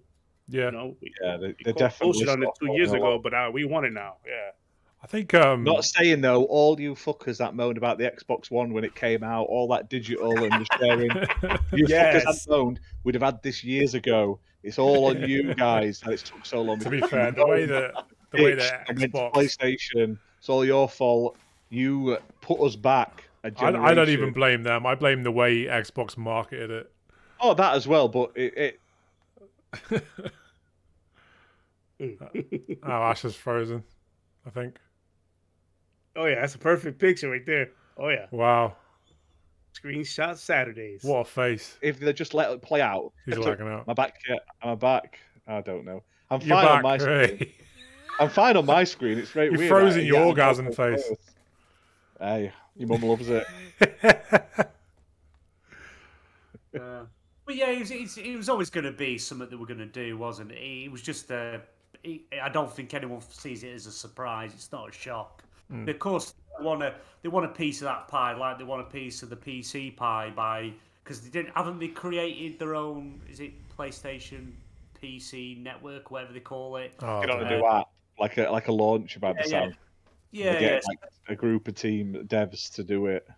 That's it. So they're doing, a lot of the fanboy side of stuff have said, Xbox, they're not organically growing, they're just buying the companies and what have you, which they have done, which they're using to their advantage and to help them grow, which is what anyone would do. And now PlayStation are doing it, it's seen as a normal thing. Well, yeah, of course, it's okay, but it's like, no, they're doing what Xbox is doing. Xbox are buying what they need to grow their brand and get to more reaches. I think PlayStation are doing the same. They've just been doing it slower.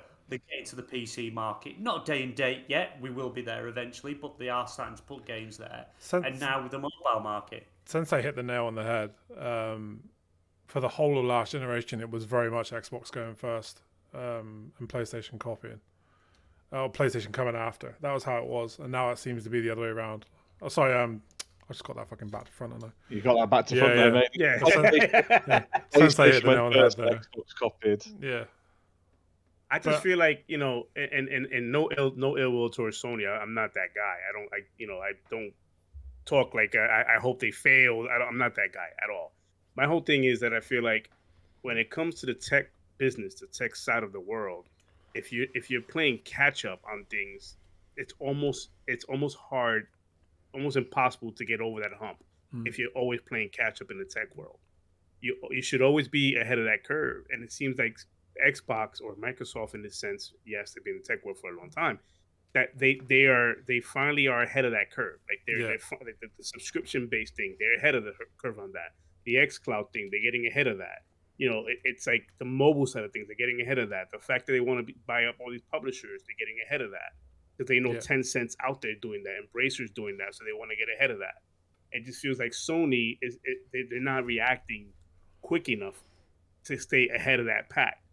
That's where I'm going. That's where my concerns lies with Sony. Like, why are they playing catch up when they're the market leaders? They shouldn't be playing catch up. They should be leading the way. And they've always been that to me at least. They've always been that company that leads the way. I've always had a PlayStation in my household up until Xbox One. It's one of those things. Was like I feel like they're playing catch up right now. Yeah, I don't want them to be that. I really don't. But the problem is they're playing catch up with a company that can strong arm the industry quite successfully. I mean, you see Sony are buying up these smaller independent studios. Microsoft's buying up fucking publishers. You know what I mean? They're dropping 60 millions, 70 millions. Sony can't do that. Like they don't have that kind of capital, I don't think.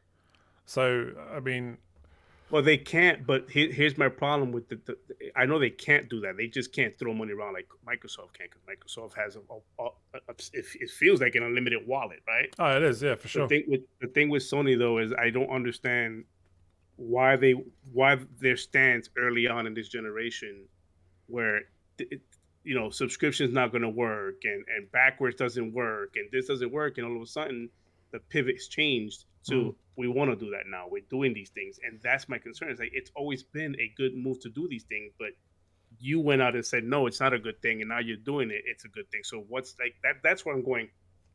Where are you at? I think they felt like strong arm everyone else to be like, yeah, we don't need that in their favor, and it just hasn't worked. Well, that's why as a consumer, as a video gamer and as a consumer, I want everything in my house. I want every console possible in my house. They make it damn near impossible for me to believe in the ecosystem that they don't believe in themselves. Yeah, for sure. It's a mixed reaction of muddled things. So it's like we want to be we're not about backwards, but we're about backwards. The $70 price tag is something that it's not something for me. Like it's one of those things was like they came out as $70 and the games that are coming out for $70 doesn't warrant the $70. Now again, that's subjective. That's I'm not trying to say 70 to you is 70 to me, but the messages they've come out with from the beginning and stumbled out of the gates makes me sit here as an Xbox or as a gamer, period. It's like, should I get that? Should I buy that console? Why should I buy that console? Mixed with the bad customer service they already have, like the bad taste that they're leaving in my mouth, I sit here and go, why are they playing catch up? I really want your system. You're making it easy for me to say no, I don't want it. Yeah. It's just that simple for me as a consumer. I don't want it. I'm not gonna sit here and say I'm gonna buy a PlayStation to talk shit about it. That's just not what I do. If you're not selling me on your ecosystem, I'm not buying it. That's how I fight against anti-consumerism. I do not buy your stuff that you're selling me. I just feel like Sony is playing catch up this whole generation, and I don't know what it is they can do to change that in my mindset for that, like to change my mindset. I'm not talking about everybody else, but just my mindset. I honestly believe that they got really complacent with their lead last year. Very cocky. Yeah, they got really complacent. They didn't have all this shit set in place for when the PS5 launched. And Xbox, I've said it before on this show, there was a period on Xbox towards the end of the series, not the Series X, the Xbox One X, where Xbox went really quiet. There wasn't a lot of news. And then all of a sudden, Game Pass was announced. And Xbox have been fucking killing it since. Like acquisitions, Game Pass. I mean, there's been almost... there's been a lot more transparency, whereas PlayStation's been a bit more saying one thing, doing the other. Do you know what I mean? We believe in generations. Now suddenly they don't believe in generations. Do you know what I mean? There's been a lot of mixed messaging from the PlayStation camp, and they do a lot of anti-consumer shady shit that everybody seems to be okay with. That's my issue with PlayStation. That's where the buck stops with me though. With me, it's like I see a lot of gamers out there that love consoles. They have all the consoles in their home, including you guys here in the panel, and you guys have every console there. But to me, it's like, why yell to avoid? You're yelling into a void, saying that they're anti-consumerism, but yet we're still buying into the ecosystem. If they're that bad, why are we buying into it? This is it. I mean, that's I've bought PlayStation, and this is their cockiness. This is where they're at. This is where Sony's going. We could do whatever the hell we want because they're going to pay somebody else for a game. They're going to make excuses for us. Exactly. We can raise prices on consoles because they're going to make excuses for us. They're going to keep buying it. I'm on the side of no, I'm not going to buy it because I'm that much more smarter. I have to work really hard for my money for me to just say here you go. And I remind myself. We said this at the top of the hour. I remind myself, this is a luxury. This is a hobby. Yeah, for sure. So for me to spend my $550 on your luxury, your hobby, you've got to make it worth my while. But if you're going to keep doing these shady stuff to me, no, I'm not going to give in to you, and I'm not going to give you my money just for the simple fact that I can go on Twitter and talk shit about it because now I own the console and I know what I'm talking about. No, I'm not doing that. I'm not. I'm just not going to buy into it, and I'm not going to talk about how bad they are because I'm not buying into it. Yeah. No, it's just I'm much more smarter than that. I just can't do that. I guess that's my gripe. Yeah, and that's how everybody should be about it. I mean, a lot of people buy PlayStation just to have the bragging rights. Well, what are you bragging about? Like, what are you bragging about? You spend $550 and you put it right into the ecosystem. What are you bragging about?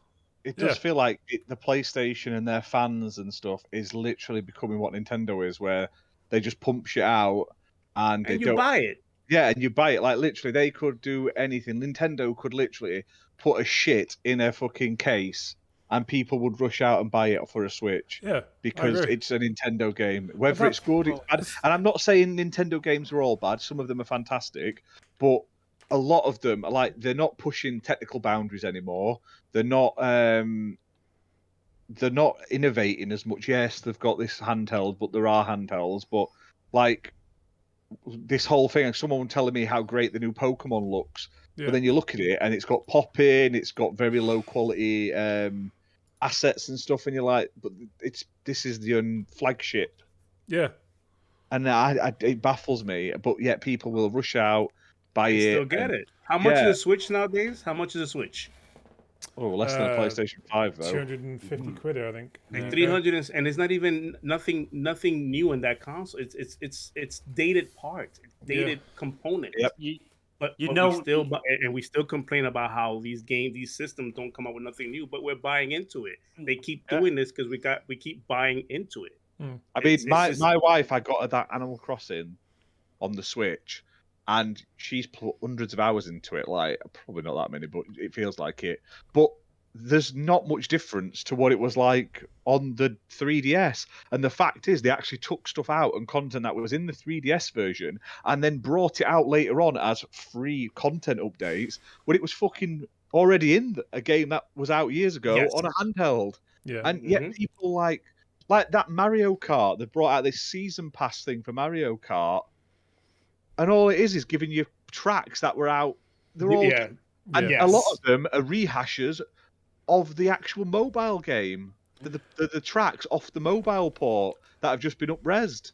But people, I mean, they're rushing out and buying it, and it is a 25 quid season pass to get old maps, like old tracks that are on other generations of Nintendo, and then ones that are on it from a mobile. Because you look at it, it's not even the same graphical quality in the pass compared to what was in the main game. It's a massive downgrade. Yeah. But you can't say anything because you get told that you're a hater, and it's not. Because like I say, I'm a big Mario Kart fan. Why do you think we keep getting the same Call of Duty over and over and over again?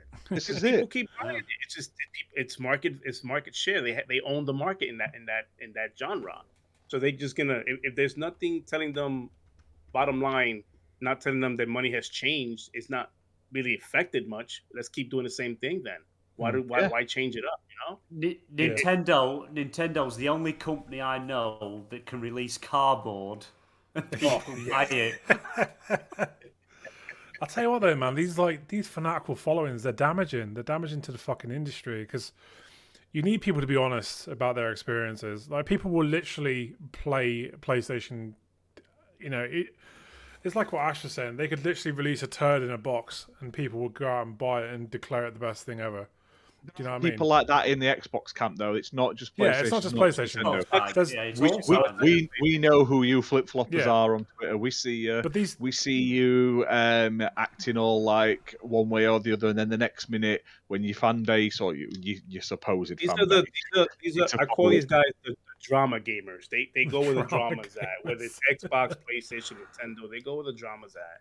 And when they're told, oh, you don't know about PlayStation, Xbox, or Nintendo, why I own the console, I can talk about it. But you're the same people that are yelling really loud on Twitter saying anti-consumer, but you bought the system. It's not like they turned from yesterday to today, day and night, and decided to be anti-consumer. They do this over and over again. They've been anti-consumer for quite some time, but you're still buying it. Yeah. And you act surprised when they do these things. Don't be surprised. Just don't buy it. But the problem is like, there's been a lot of bad influencers that have gone, okay, well, to get anywhere on YouTube, you need to bash a console. And now that's encouraged other people just religiously bash the console. I call those actors. Those are actors that are on social media going at it with everybody. Those are actors. I'm not going to name names, but fuck me. I saw one that did a review for Forza. You probably know who it is, but he did a review for Forza declaring it the greatest racing game ever made. Then he goes on Twitter and shits all over it. Like, well, which is it? Like, which is it?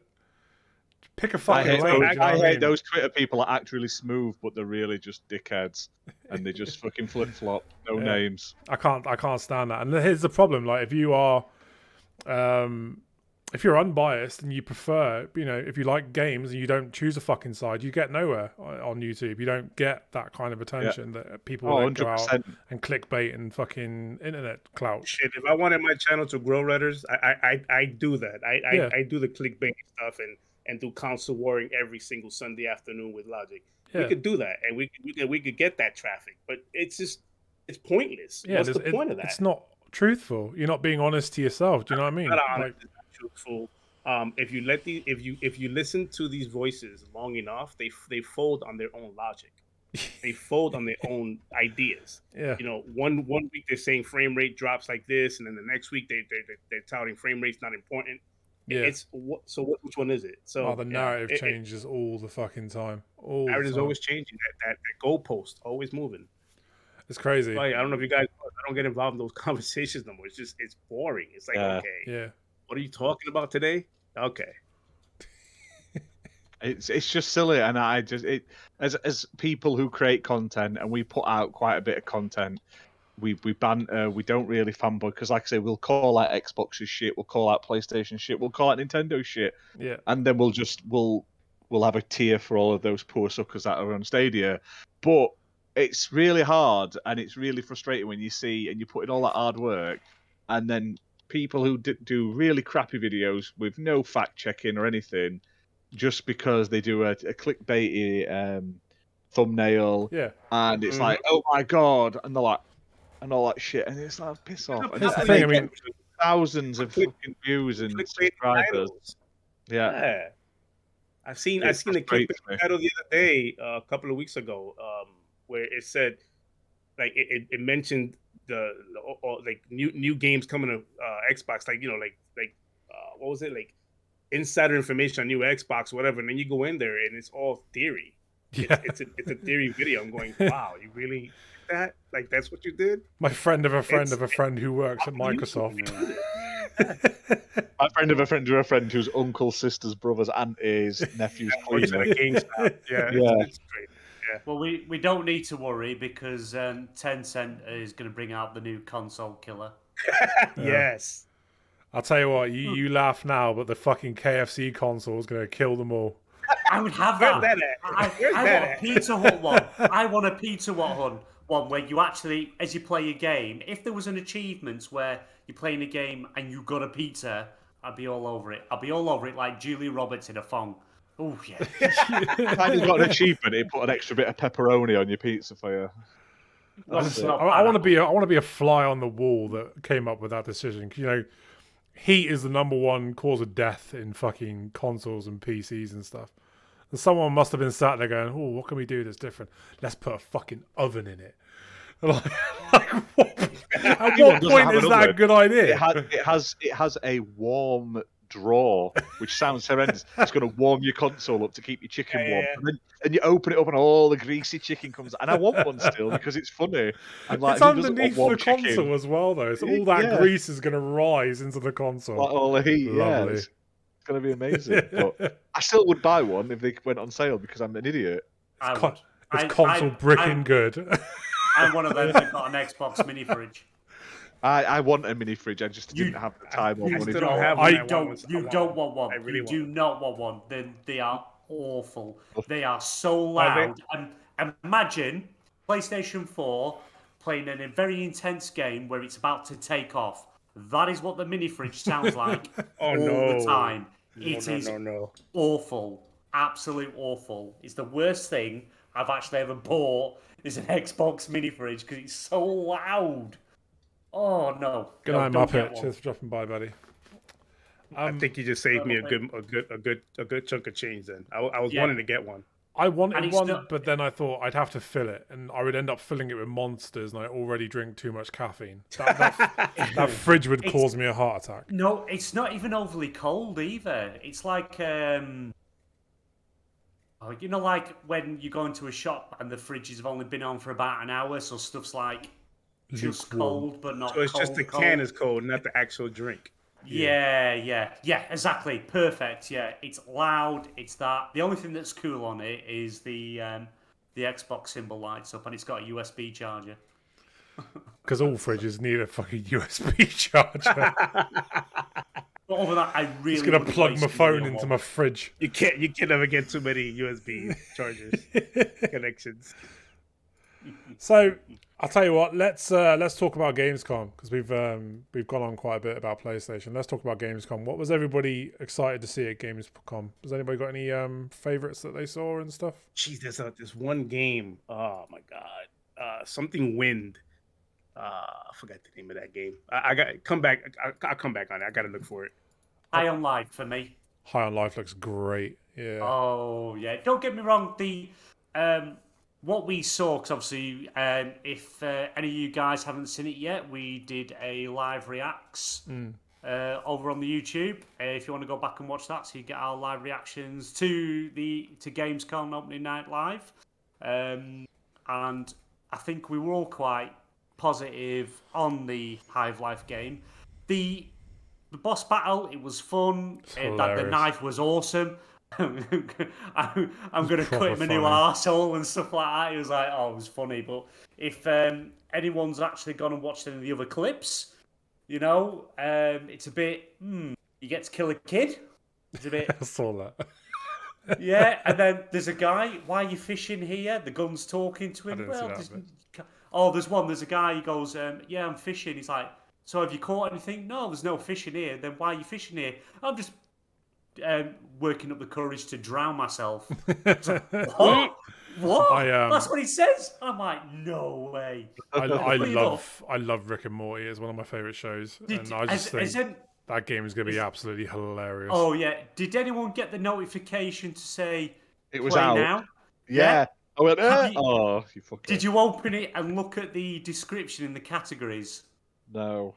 You've got violence, swearing, sex. And it's like, sex? What?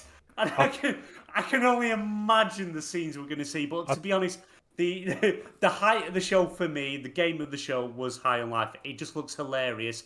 And if I remember rightly, it's coming to Game Pass. It is. Day one. Day one Game Pass. So that was the highlight of the show. I can imagine some of this, you're going to get a lot of lines repeated. I believe when we first saw it, there are actually a variety of different guns. It's not just the same gun. There are different guns. So I'll tell you what, if we don't get like a brief scene where Rick portals in with Morty and then portals out, I'm going to be so disappointed. Oh, I feel like that needs to happen. Yeah, he is like Aussie Rick is like the knife is basically Rick, but Australian. Yeah. But I want to see Rick and Morty be able to shoot Morty, and then Rick drag him off. I really want to see them. There's a game that nobody's talking about, but I saw this and it was really, really. It's a Korean game, made by Korean developers, Where Winds Meet. You guys checked that out at all or heard about that? I didn't see it. No, I must have missed it. Was that on the second day? It's a cross between Ghost of Tsushima and Naraka. Oh, cool. It's an RPG. Oh, no, wait, yeah, I did see that. Oh, yeah, yeah. So damn good. I said, what is this? It looks really good. And shout out to the Korean developers who are coming out strong with these games, man. They're coming out really strong out the gates. And it just seems like they're developing games that are looking what this current gen has always been advertised to be, with Wolong and the Monkey King game coming out, and now this game Where Winds Meet. There's a lot of Korean developers out there that are creating games. When you look at them, one or two developers, but these games are looking gorgeous. They're looking really good, running nice and smooth. But that game right there really took my eye. I was like, wow, Where Winds Meet, it looks so good. Yeah, really good. But you, Ash, what did you see that you? Timber said in the chat. There you go. Thank you, Timber. Clearly, my favorite game was Sonic Frontiers. No, I'm joking. That looked like shit. He says it looks like shit. I bet he still buys it day one. Nah. Unless it's from Argentina, maybe. But no. There was a few that took my eye on opening night live, and there were more sort of indie games and sort of weirder games. To be fair, pretty much everything I saw I would play. But I'm really looking forward to Moving Out 2. Friends versus Friends, that weird, colourful, like deck building FPS game that looked cool, and obviously the Harry Potter game, the Hogwarts Legacy. I actually want to play Dead Island 2, another one that looks really good. Looking forward to that. And I really want to. I really wanted to like Return to Monkey Island, but it just looked gash. The new art style just doesn't look good compared to the original. And I know it's done by the original guy, so it's probably going to be a really good game, really funny, well written. But it's a travesty what they've done to that art style. It just looks cheap compared to the original. So I'm not sure why they've done that. And he got called out on Twitter where people were complaining about it, and he sort of quit Twitter because he was sick of the abuse. But I just didn't like what I saw of it. The comedy in that looked good, but it just didn't look like I was expecting, unfortunately. And then from the indie show, the Future Game Show, there was a few as well. Obviously, they showed a bit more of Moving Out 2, which is cool. I'm still angry at the first game because that game fucked my gamer score. That was the first one that did it. Oh my god, talk about that! I'm playing Moving Out now because I had to fix my gamer score because it fucked up. Gave me a 3. Gamer score at that bastards. 1 gamer point. Bastards. Can't stand that. That really triggers my OCD. I need to go back and fix it. That's why I need to play Dead Island again because that game fucked it as well. No, I had to go fix mine because moving out messed it all up. It gave me like that odd, achievement point score. Have you ever played the game Threes? Oh No. my god! Every achievement has got a 3. Oh, no way. Sadists, man, absolute sadists. I am avoiding that. Speaking of the Hogwarts, did you see the announcement afterwards where they showed the collector's edition? Yeah, and it's got an exclusive PlayStation Quest. I'm so pissed off about that. That is wrong. Why they paid for that? But on that collector's edition, if anyone, this is going UK. I don't know about anywhere else. It is still available now. A game to pre-order, $249.99 for a pre-order. Oof, that's crazy. What does it bring? Does it bring like it's a sexual book. favors or what? No, Was it? no. You get literally. It's a life-size book of some magic spells, and the wand, a replica wand, spins round on it. Okay. Oh, okay. I'll tell you what. For that price, like floats, doesn't it? For that price, I there's- would want Hagrid to turn up at my doorstep and tell me that I was a fucking wizard. But yeah, that is currently there is a video on it of the collector's edition, which they announced after Gamescom, and it So I is take still it available. I'm on the right panel. I'm on the right panel. You guys are all into the Harry Potter thing, right? I haven't watched the last 2 movies yet. That's the guy with haven't the read the stick. books. I mean, in regards to the game coming out, you guys are like wanting to get it. I'll play it. Want to play it? I mean, I don't. Definitely. I Okay. I agree with Jay. The writers. Sort of political. I mean, apart from that, apart from that, In terms of gameplay, it looks like a really cool single-player RPG in a really beautiful-looking environment in a world that I grew up in when I was a kid. I went and saw the films. I read all the books when they first came out. So I got you, Ash. In a world where Ash grew up with Harry Potter books. That's it. But I don't. I've seen people attacking people for saying they want to play it because that means you hate people of a certain I orientation. fucking It doesn't. hate that You can split people from their product, their like output from the person, in my opinion. So these the developers basically said, "Oh, fuck J.K. Rowling, this is our own thing." Like she made the franchise. She's obviously going to make some money from it. She's going to make some money from it. But fucking Randy Pitchford's still the head of fucking Borderlands. He's still making his money. Fucking what's his face from Pixar's now at some new production company, John Lasseter, and he sexually assaults his staff, but he still puts out that Look film, and that was a good kids film. Unfortunately, I love Toy Story. I'm not going to stop watching Toy Story. It's horrible. If our content is made by scumbags. We'd be living in a bubble world right now. We'd not watch out. We'd not do anything because something would offend someone. And I agree. That's why another reason everyone why I has hate the right to be Saints Row, by the happy way. and do what they want and be what they want. But let me play fucking Hogwarts Legacy without being shamed on the internet. Do you know what I mean? But seeing Finba's put You a can comment shame me all in you the want. chat. I'm gonna throw screenshots and when I get That's that it. game, there's gonna be screenshots after screenshots. Yeah. I'm gonna just blow up Twitter. Yeah. But see, Finba's put in chat, it says he's seen a lot of people not wanting to buy Hogwarts game because of the PS exclusive stuff. We say people say that, but they will still buy the game. They will still buy it. Yeah, Call of Duty every and I'm year. still gonna buy it. Exclusives. Yeah, we're all not happy with it. It's stupid. I couldn't give a fuck. We were Honestly, I past couldn't that give a sort fuck. of thing in games. But Call of Duty have done it every year with PlayStation. They have exclusive maps, exclusive content, year exclusivity, but everyone still buys Destiny it. has done that too. I mean, Destiny was with the PlayStation. They had the exclusive, the like what do you call it, strike mission and the cosmetics. People still went out and got it. It's just at a certain point we gotta stop this fake rage. Like you still gonna get it, whether it's exclusive whether or not you're gonna get it. Companies are always going to pay to block content on other system. I mean, Sony's still paying to block Halo Infinite content. And See, I don't blame this. I don't blame this on Sony. I don't blame this on Sony. You know how it's the developer who took the money. Content. It is. It's the developer's fault. It is the developer's fault. Yeah, they took the money. Yeah, but you can't blame them. Xbox used to do it. Of course. We used to get COD map packs first on Xbox. We don't know more because Microsoft stopped paying the money for it. The bastards. And now Microsoft owned the It's fucking like company. it's like we got short-term memory. We forgot where the Xbox used to be. That company that did buy exclusivity stuff.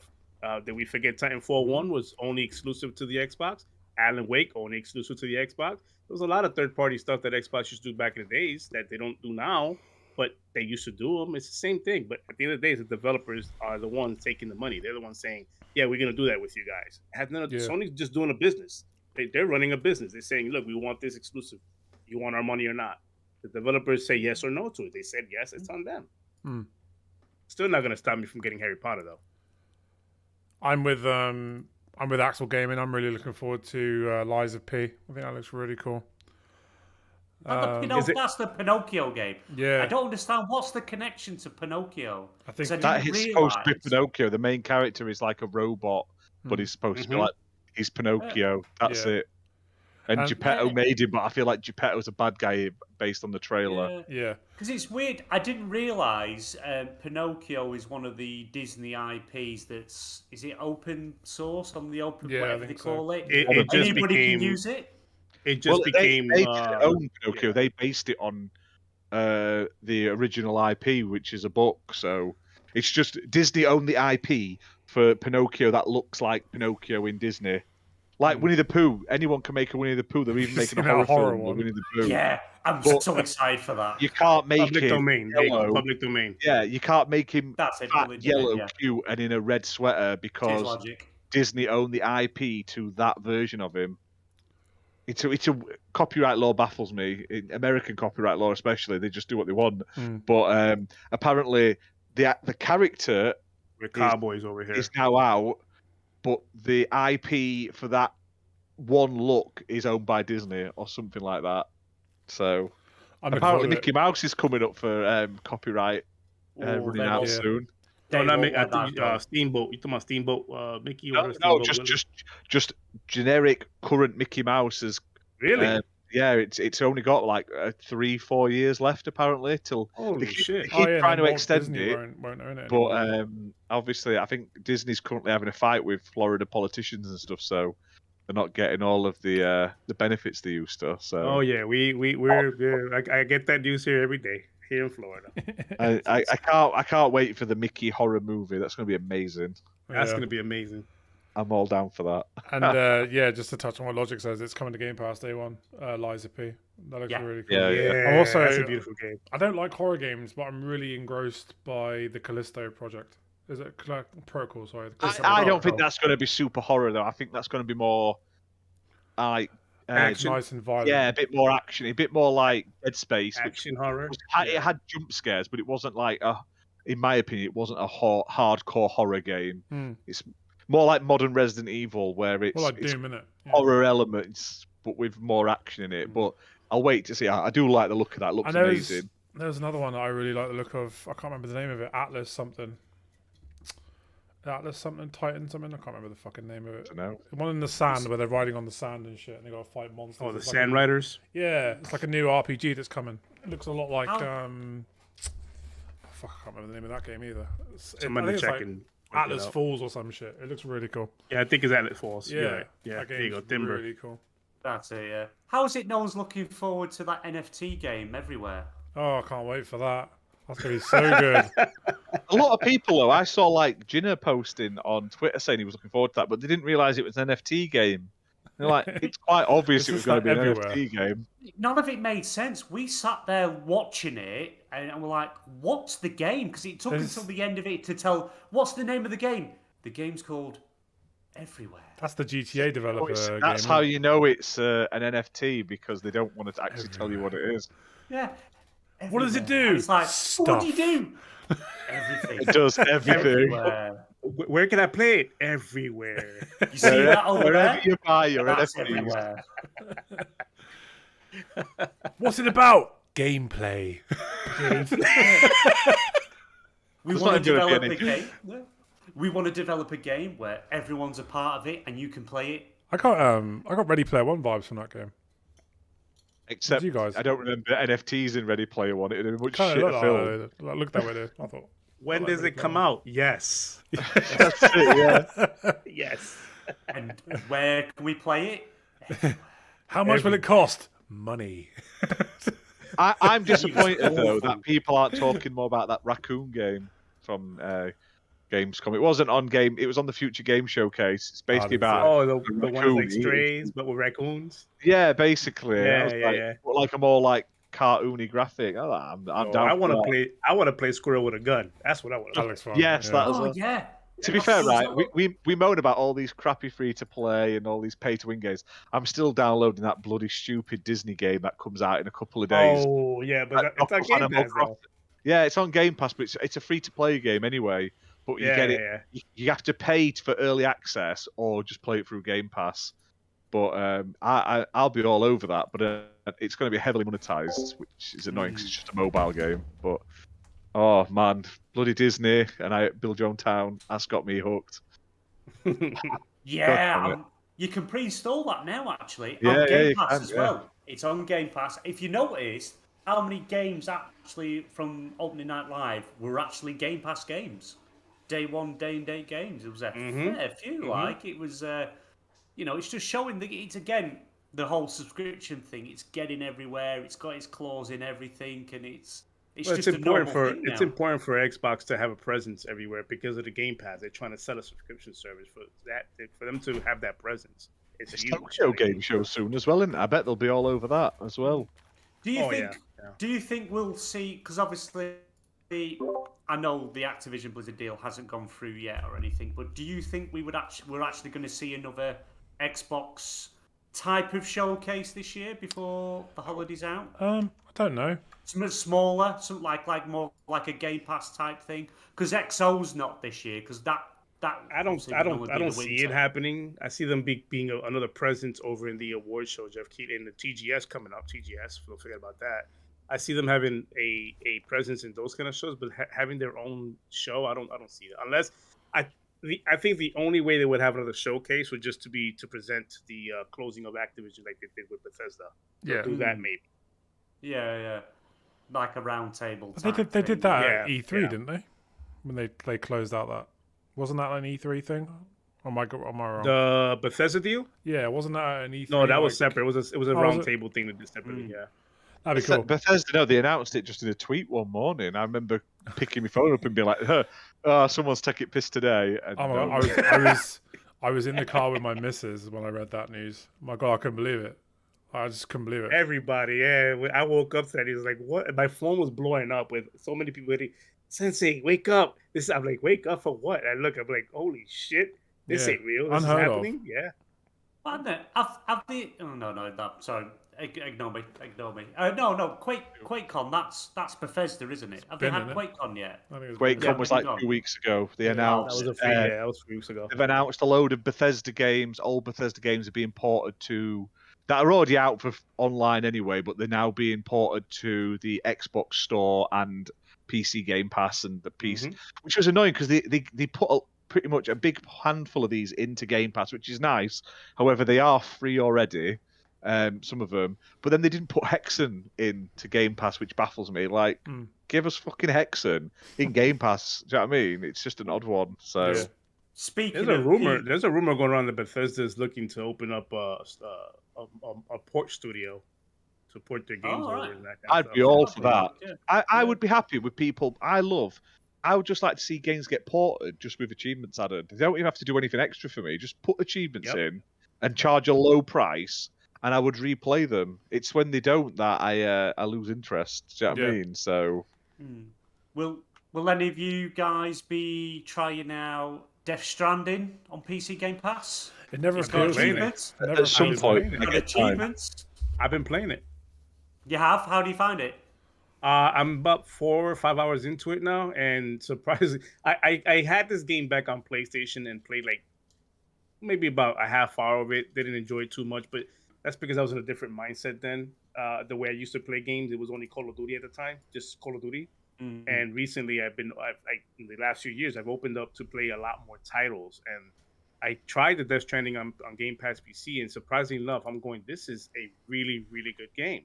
And surprisingly enough, there's guns in the game. I was one of those guys that would be making fun of it, saying it's a walking sim, FedEx simulator. But I played it on the Game Pass PC like just when it came out, and I played a few hours, and I'm now into the part where I have guns. Now, granted, these guns really don't do nothing to this VR, the BTs in the game, or BR to say, but still, you have guns. It's not just sneaking around missions and that kind of stuff. And the story is really, really good. Like I'm embarrassed I didn't give it a shot. You know, really good. It's really good title.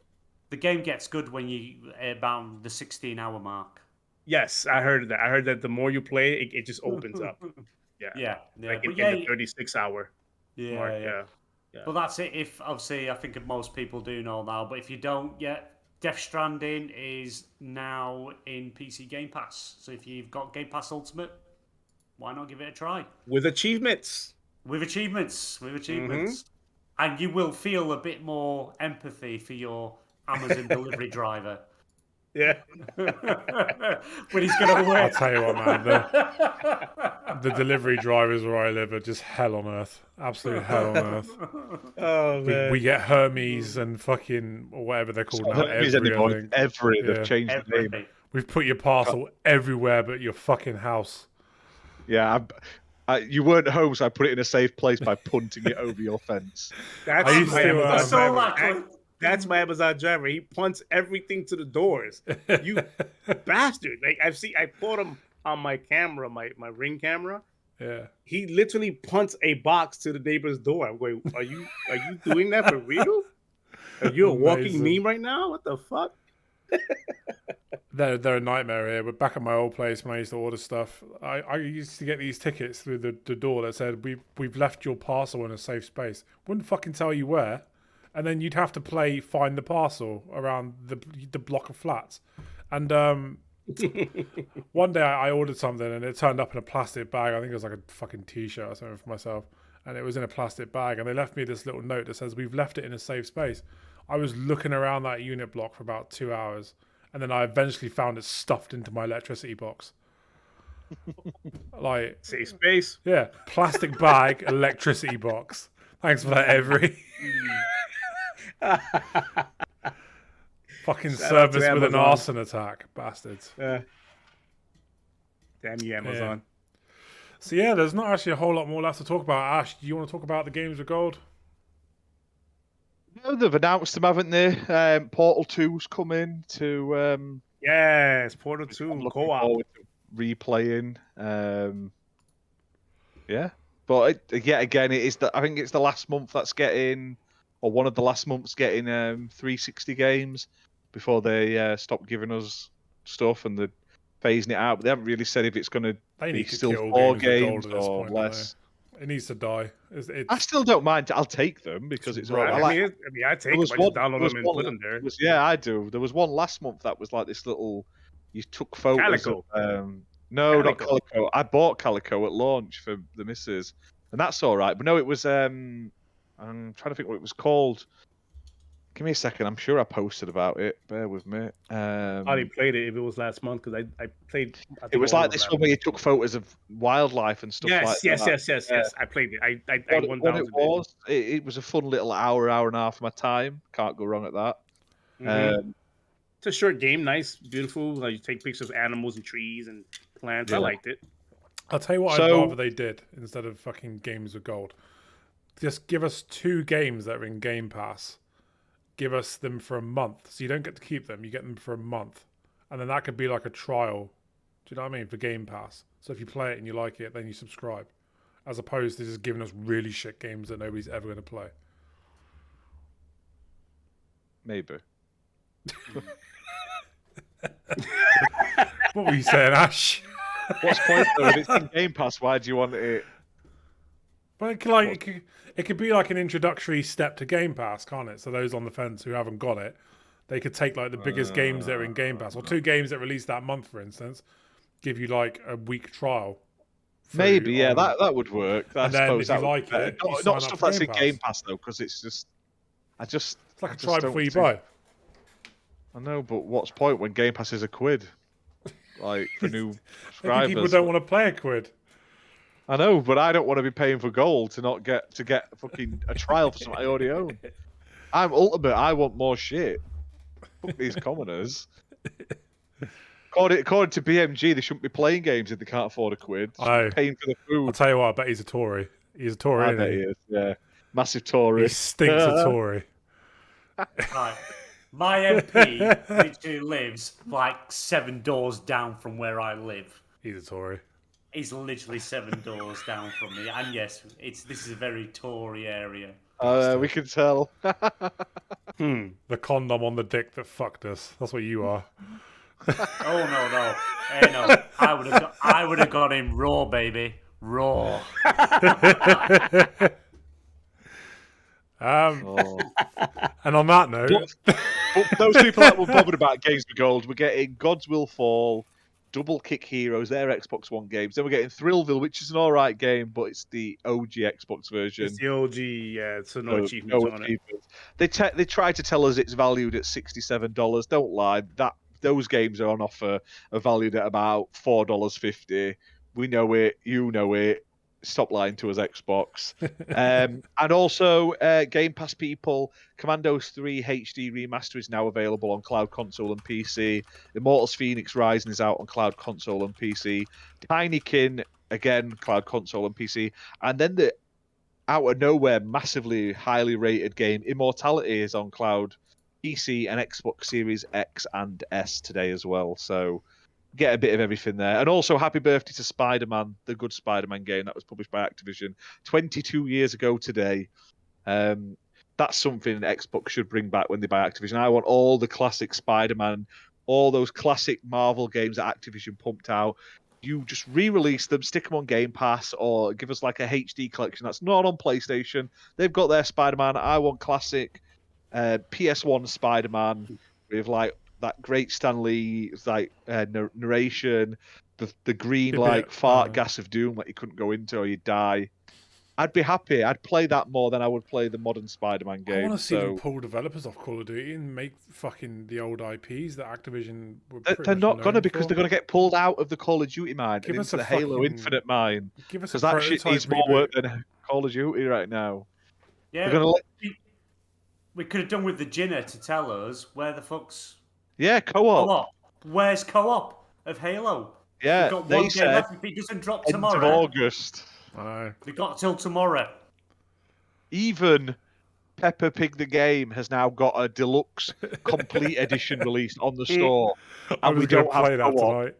We don't have co-op in Halo. Hey, Ash. It's disgusting. Hey, Ash, I got that game. It's Beast of Marville Island. That's a fun game for anyone who played that last month. Free with gold. Well worth a good hour and a half of your time. Yes. Cool. Come on, Redders. Finish it off. It's been 2 hours. Suppose I should do a sign off, shouldn't I? Right, yeah. So, not a lot left to talk about before we shoot off. I want to give Sensei just a few minutes to let us know where everybody can find this awesome dude. Sensei, mate, you take it away. Oh, no, you can.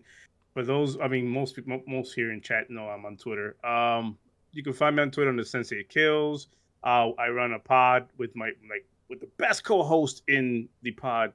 Well, let me not say that because I'm on you guys' show, but okay, I'll say it. Fuck you, Ash and BMG. I run a podcast every Sundays at 4:00 p.m. Eastern Time. It's called Sensei's Thoughts. I run it with my co-host Logic. We just opened up our Discord, and we made it public a couple of weeks ago. It's been thriving. A lot of people have been joining in. And for you guys who don't know, we are running a gift card giveaway, Xbox gift card giveaway, $20 at our Discord. If you guys want to be a part of that, come to our Discord and just hashtag it up, STP, STP giveaway. And we are going to draw that out coming up this Sunday at 4:00 p.m. Eastern Time. But, man, I appreciate you guys bringing me to the show. It's always a pleasure. Redder's asking me and saying, hey, man, do you want to come on? And it's almost like he doesn't realize that it's a joy for me to come on the show. Oh, man, I love having you. I want to let you guys know, you guys from day one has been the show that, me and Logic just always tune into. And we love you guys, man. You guys are like the chill podcast, and you guys are always fun to be around with. And we always conversate outside of the pod, so like we gotta party it up sometimes. We're doing the game nights again. It'll be Halo again, so Jinna can join us. I know he's been avoiding us, so Jinna can join us. Jinna's a lost cause, I think. Jinna's a lost cause. He's always dying or something. I'll tell you what, yeah. he is the softest Welsh rugby player I've ever known. Like, I know, for a Ginny, you think he'd have thicker skin, wouldn't you? I know. Jesus. He is like a Honestly, German Yeah, man, magnet. that's what you guys can find me. Twitter on the Sensei Kills, and then we have our pod on every Sundays at 4 o'clock p.m. Eastern time. I appreciate you guys and your time for having me today. Oh It was man, I fun. appreciate you being on. It's always great to have you guys on, for sure. Yeah, that's pretty much wraps it up, doesn't it? Thanks for tuning in, everybody. It's great to be back doing these shows. We do have Genital Jousting, the 750 subscriber stream coming. Might not be this week, but it might be next week. I think it's going to be Monday. Yeah, things are next Monday or Tuesday. No, not Tuesday. Monday or Wednesday next week. It'll be. It's been a bit hectic. A bit busy this week, but we do have the next episode of the One Ring role playing game. Sensei, if you want to jump in on that, man, it'd be fucking hilarious. Oh, hell yeah! That is on Thursday night at 8 p.m. I believe. It's the same time. Is it 8 or p.m. 9 or 9 p.m. Let's It go. might be 9 p.m. I think we're going to do it. Let's go at 9 Fuck p.m. knows. So yeah, we're doing another episode of the One Ring role playing game, which is, if you haven't seen the last one, it was absolutely hilarious. Because me and BMG have never done role playing games before, and it was a clusterfuck, as it was always going to be, but it was a hilarious one. We 2 hours doing something that sort of took about 20 minutes, I feel. Lots of telling riddles, lots of shanking people. And, Did we shank the owl? No, we didn't shank the owl. You knocked Check yourself out out trying to shank the owl. You knocked yourself... and I threw a pitchfork at it. But yeah, definitely. If you haven't watched it, rewatch the live stream. And I believe Fabio is doing like some form of edited sort of version of it, which is coming as and when. But last time we spoke, it's only been like a month, and he's managed to get like half of it done. So Fabio's funnies. It'll be another one of Fabio's funnies. But when it's coming, who bloody knows? But it will be coming to the channel. The milkman cometh with funny videos. That's it. But yeah, this has been the Xbox Live Party Podcast UK. Great to be back doing what we love and stuff. Cheers for everybody that's tuned in. Don't forget to give the stream a thumbs up if you haven't already. It really does help us out with the algorithm. And don't forget to hit subscribe, because we've got fucking content coming all the time now. We're back from the summer holidays. And yeah, it's going to be a busy year now until next year, and we have another summer break. So yeah, make sure you tune in again next week. And yeah, all the best. Happy gaming. See you in a good one. See you in the next one. Fucking hell.